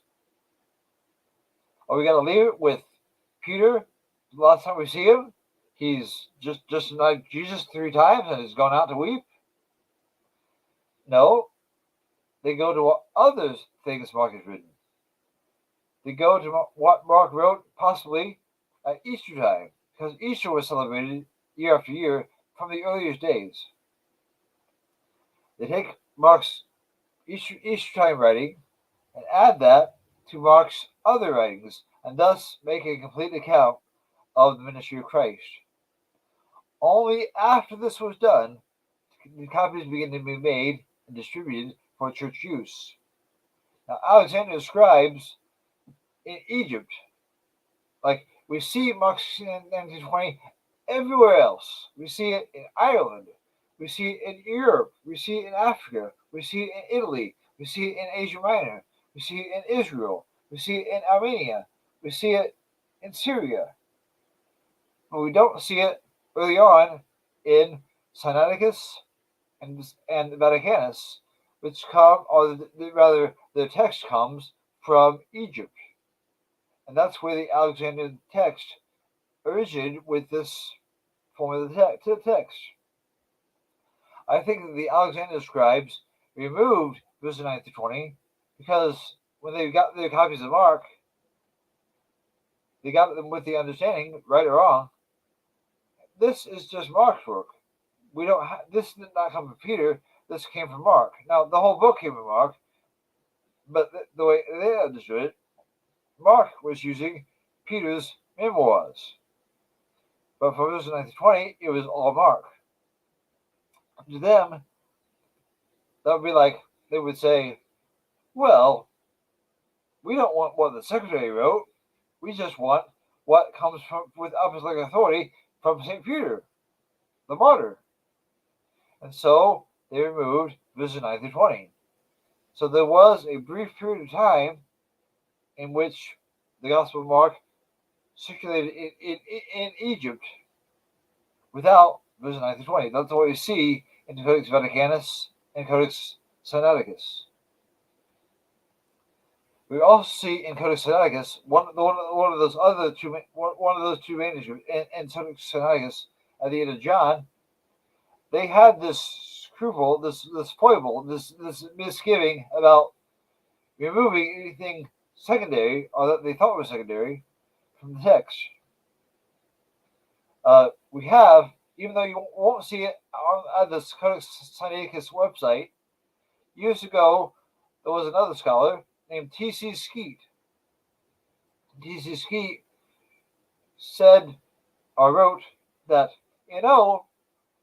back in the 1800s, that guy Tischendorf, for some reason, he thought that there was something fishy about the last verse in John. Even though when we look at the manuscript, we see it as plain as day right there. I wonder if we applied ultraviolet light to the manuscript, what would we see? And so they did. And T.C. Skeet and A.J. Milne at the British Museum, because eventually the British bought Codex Sinaiticus from the Russians back in 1933. And they cleaned it up a bit, they had it rebound, and it's on display to this day at the British Library. Well, when they applied that ultraviolet light, guess what they saw?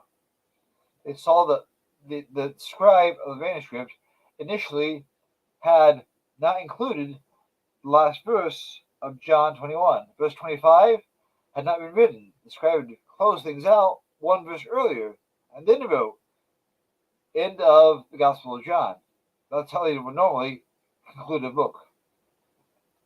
But apparently, he'd gone back either because it dawned on him that he'd done something improper, or because his supervisors told him he'd done something improper, and went back and added the verse. So, if we had an ultraviolet light and went to the British Library and that page happened to be open, the last page of John, we could still see this feature. So here you can see evidence that this scribal habit or this custom was at work in the 300s. And by seeing it here in the 300s, that gives you an idea of how it could also be at work earlier in the same transmission line. Meanwhile, everywhere else, Mark 16, 9-20 was used in every copy.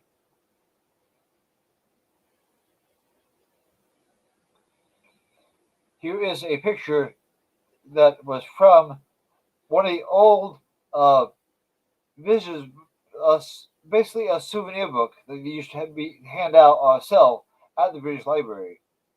And in these books about Codex Sinaiticus and Codex Alexandrinus, they had descriptions of the manuscripts, and this picture was in that book. It's also in T.C. Skeet's own collected essays. You won't see it on the website, but if you look hard, if your library is vast enough, you will see this image. So there we can see how Mark 16, 9-20 went missing in Egypt. Meanwhile, everywhere else, from the days of Justin and Irenaeus and everywhere else from then on, it was perpetuated. Now, in the Armenian version you know the history, because people sometimes also say, I have to say this to wrap a little bonus information. In the Armenian version, there are 100 copies in Armenian that end at verse 8. And the Armenian version has an interesting history. If people don't know, excuse me, if people don't know the history of how the Armenian version was made, they'll see that and say, "Whoa, well, that means a lot. Surely that's really heavy evidence." But the Armenian version, it was initially made by Mesrops. Later on, some of Mesrop's companions or associates, when they visited Constantinople on the way to the Council of Ephesus in 430 or so, they said, "We found here a Greek codex, and so we took this codex from where we had found it back to Armenia. And once we got there, we revised the text. So now there were two layers, strata of the Armenian text. And some of them come from the strata that includes verse 9 to 20, and some from another one that did not. But that only shows us how much they were dependent upon this earlier level, where they were all working from basically what Mesrops had done, and the one copy that they brought back from Constantinople. So that boils down quite a bit. Likewise, when some commentators say, well, some Armenian copies and Georgian copies in Mark at verse 8 of chapter 16.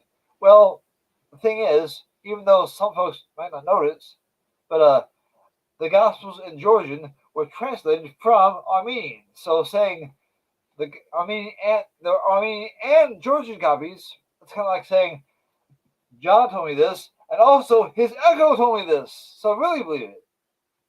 Armenian and Georgian, it's Armenian and Armenian. But again, the Armenian is going back to a single copy. So just like when people say, well, the young Byzantine copies, you have to boil them down. Well, do that to the other text types as well, then, and do it to other versions as well. Boil it down with a uniform where they all say the same thing. Boil it down, and you can see that these transmission lines go back. It's like sure. Many Byzantine copies are late, but they're not spring from the ground from nothing. Every tree kind of came from a seed at some point. Where did the seeds come from? And you have to look at the next generation, and the generation before that, and the generation before that. That's why learning the patristic evidence is so important, and you can see how widespread this was in the 100s and 200s and 300s and 400s. And that gives a picture of why Mark 16, 19, 20 should be included in our Bibles too, and not be withdrawn, not be relegated to footnotes. And if there is any footnote at all, they should be precise and accurate, without these vague terms like some referring to 3, and others referring to 1,650, and some referring to 8. We should be precise in the footnotes and appreciate what we've been handed down. And with that, I will open the floor for any questions. Yeah, wow, that's amazing, James. Thank you so much. Yeah, guys, be sure to get your questions in. And actually, the one question I've been really begging to ask you, James, is what exactly do you make of teachers like Dr. James White who say they would never treat this portion of Mark 16 as authoritative, so they would never even teach from it as authoritative? James White, you say? Yeah. James White? Mm-hmm.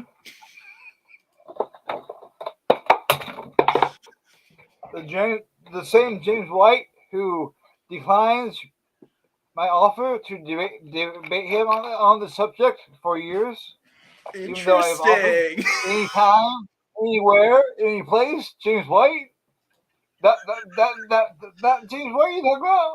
I Him? think that's the James Oh. White. Excuse me a second while I look into his book that he's written. This book. You might have heard of it. I have. Have you heard of this book?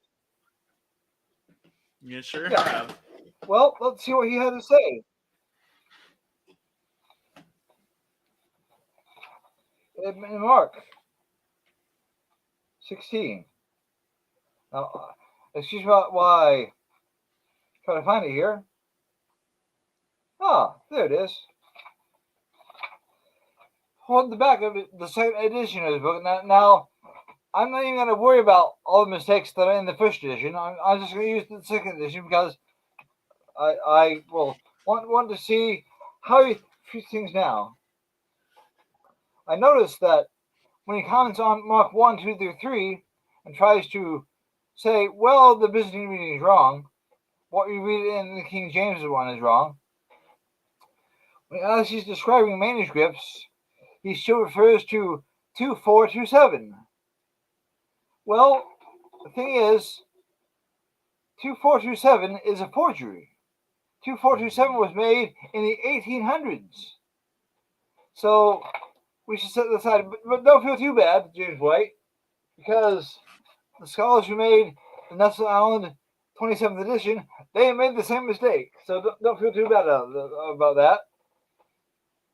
But also, when James White tries to refer to lectionary 253, for some reason, in the second edition, what he has is the letter L, comma, 253. Now, what you should have there is L253 to refer to this lectionary. But instead, either he has a really bad typesetter, or he still doesn't know the L is there to represent lectionaries. Mm. Now let's move down the page to see where he refers to Mark 16, 9 through 20.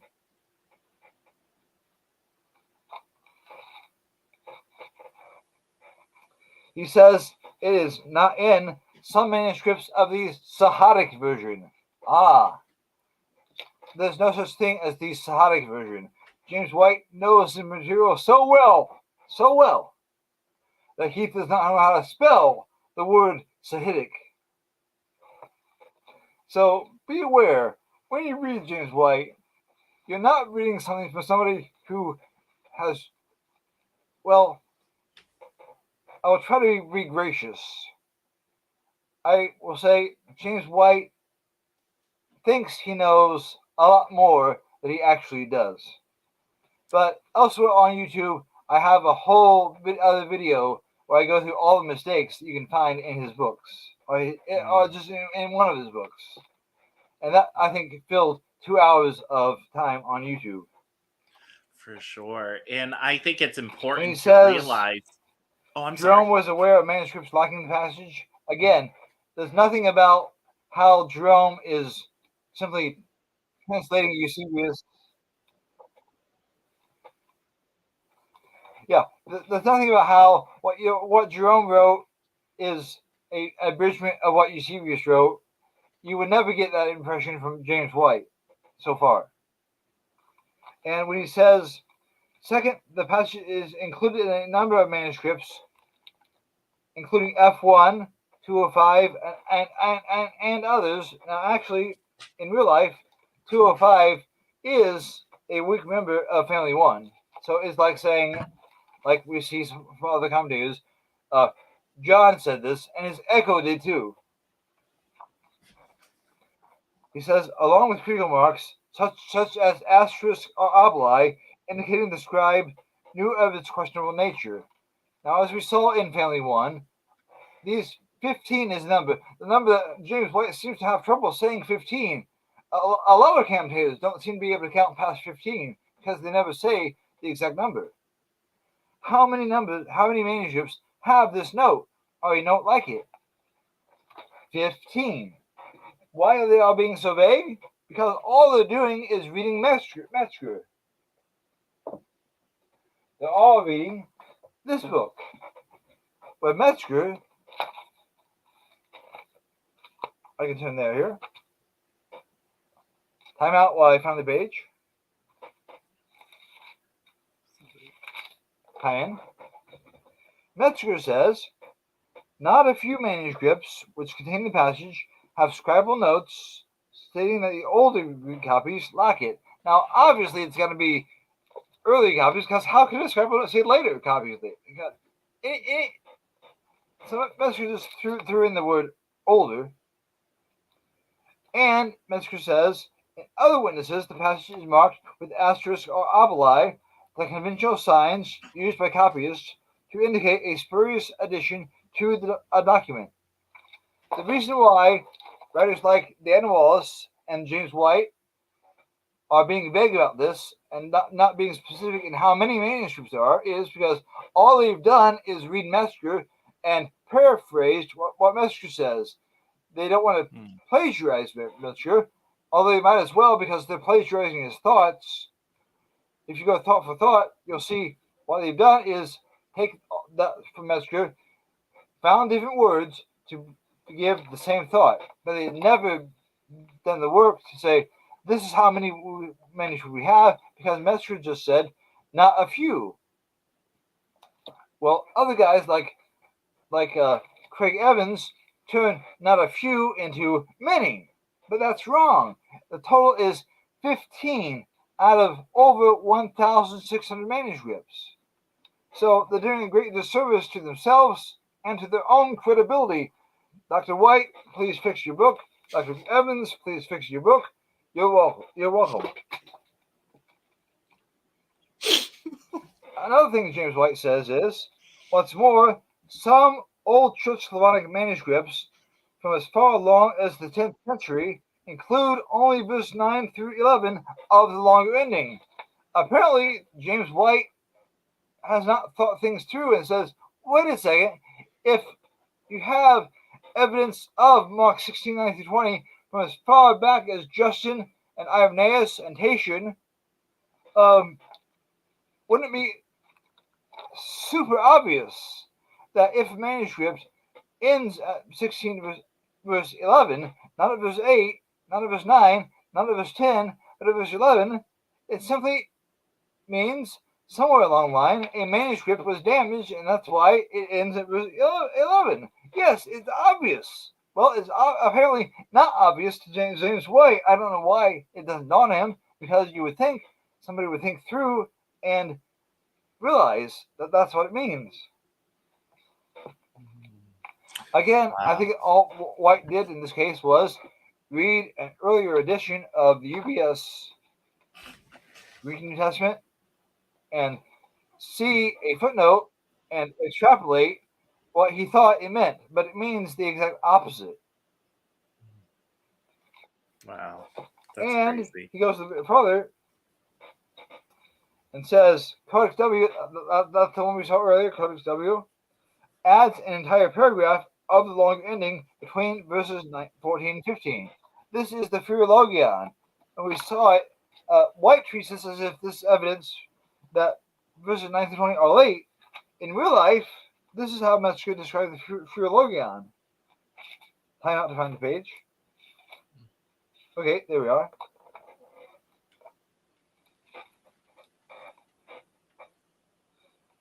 Metzger says the Philologion.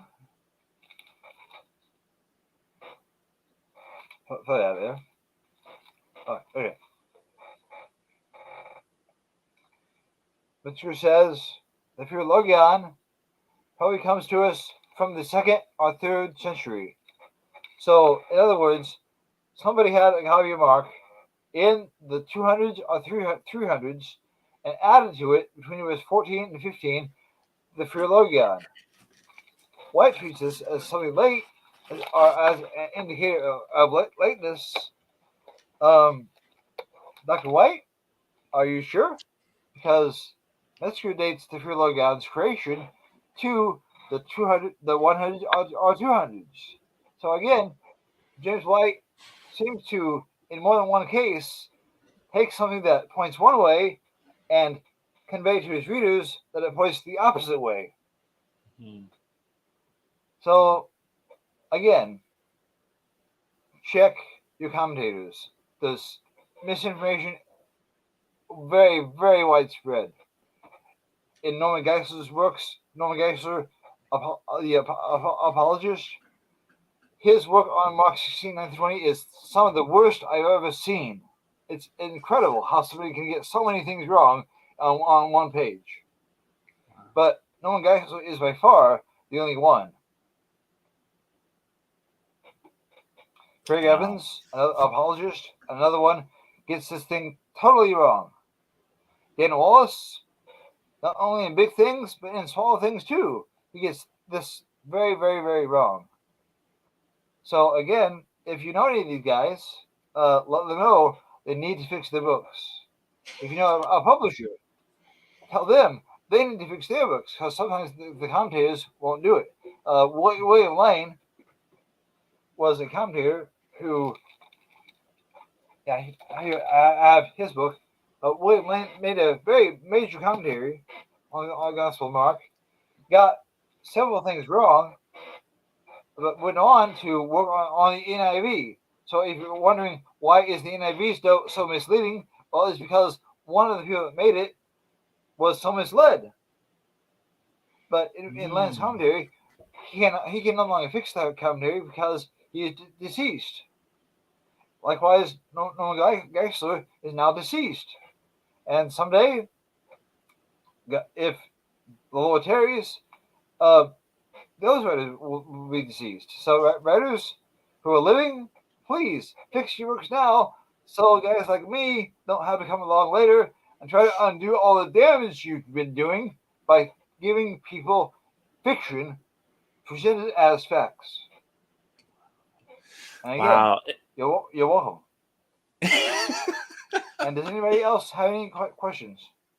Well, yeah. So it seemed like one question that people were asking was if you would be willing to summarize your entire argument. Well, Jordan, yeah. I think we can wrap it up here if nobody has any questions.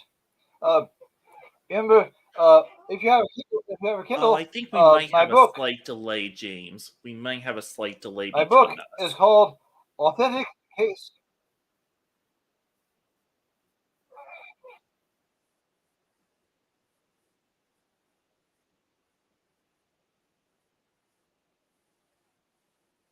Well, what we've gone over here, that was the summarized version.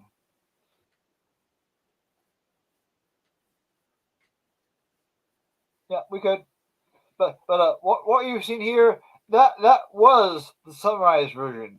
My book is over 200 pages long. I go into detail about the very, very, very close detail about the manuscripts, about analyzing the manuscripts, about looking into the patristic evidence, and you can find that book for 99 cents at Amazon.com. Look for the files that come under Kindle books. If you have a Kindle, if you don't have a Kindle, you gotta look. But also, if you have an internet computer and you have the internet, which I assume all of you do, I know that's not a very big assumption since you're watching this. But at academia.edu,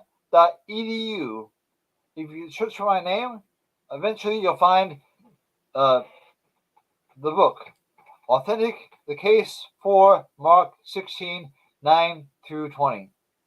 Academia, you can download it for free. For the Kindle, I like the Kindle edition because it's searchable.